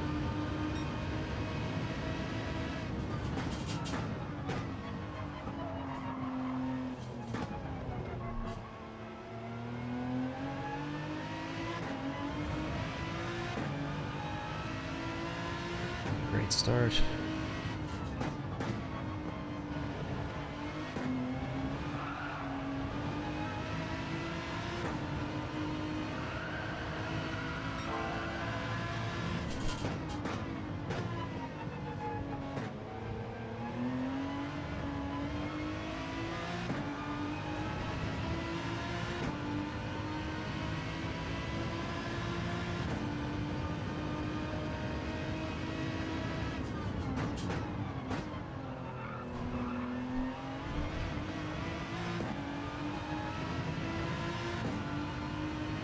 Lost a good bit of my advantage there.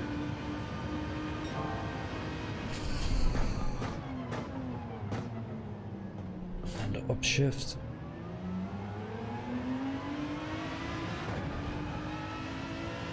Alright, there we go. Not as good as my best, but almost level with it. Like, I can pair it together with even a mediocre kind of first half, and I'll be in contention for a best time again.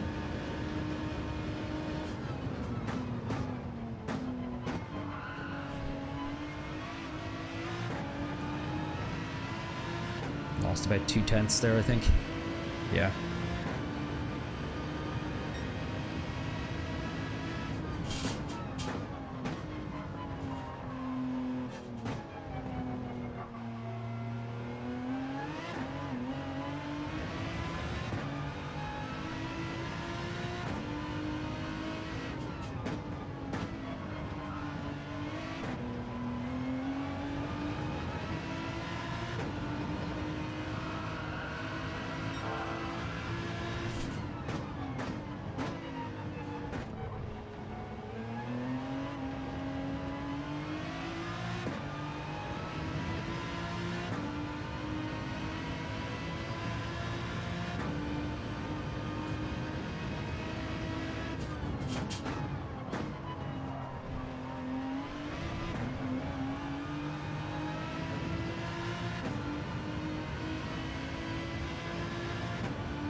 I went a bit too deep. I didn't keep my line tight enough and upshift a bit too early.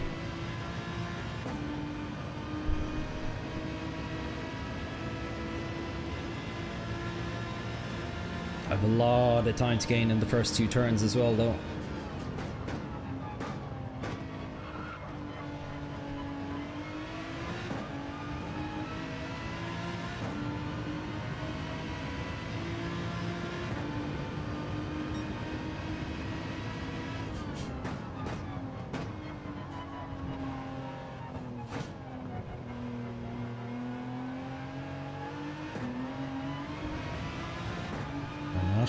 Wasn't good.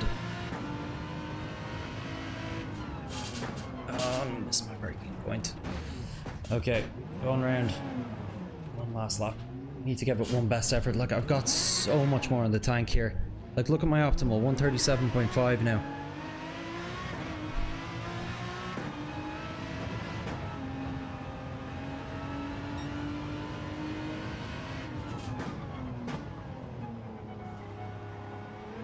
Where would a 137.5 have me? Probably close to the top 1000.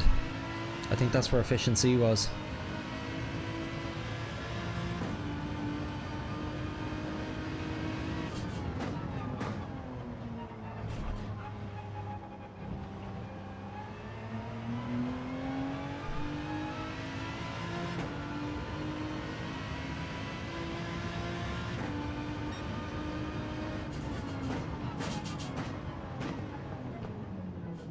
Okay, let's just focus.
That's where pushing gets you.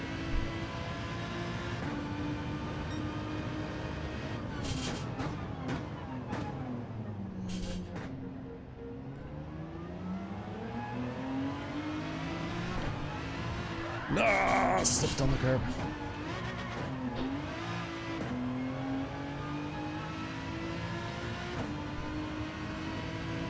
I want to get under 138.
I had something there.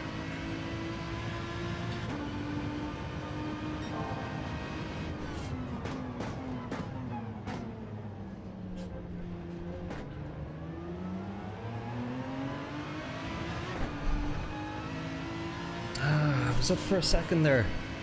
I think the upshift actually hurt me.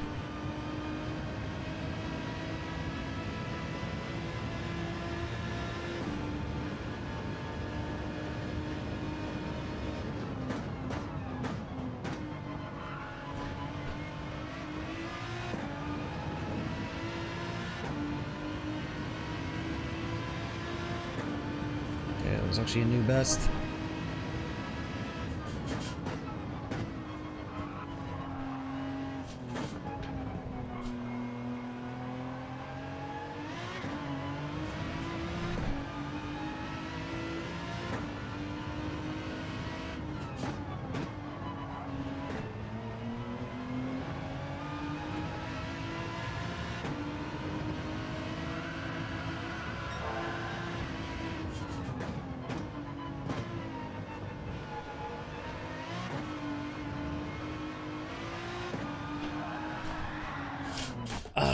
I'm so close. I'm so close, but I have to call it there. I need to go get my daughter from school. But oof, holy heck. Wolfie, how you doing, buddy? Well, my wheel is in and it's so weird again to drive, but that's awesome, man. Unfortunately, I really have to run in a hurry here. But thanks so much, everyone. Lots of time to still be found. Really good session though. Feeling confident for tomorrow. I'll catch you then. I'll be on at 9 AM Irish time. I'm Clark, this is Puka GT. Have a good day. Talk to you soon.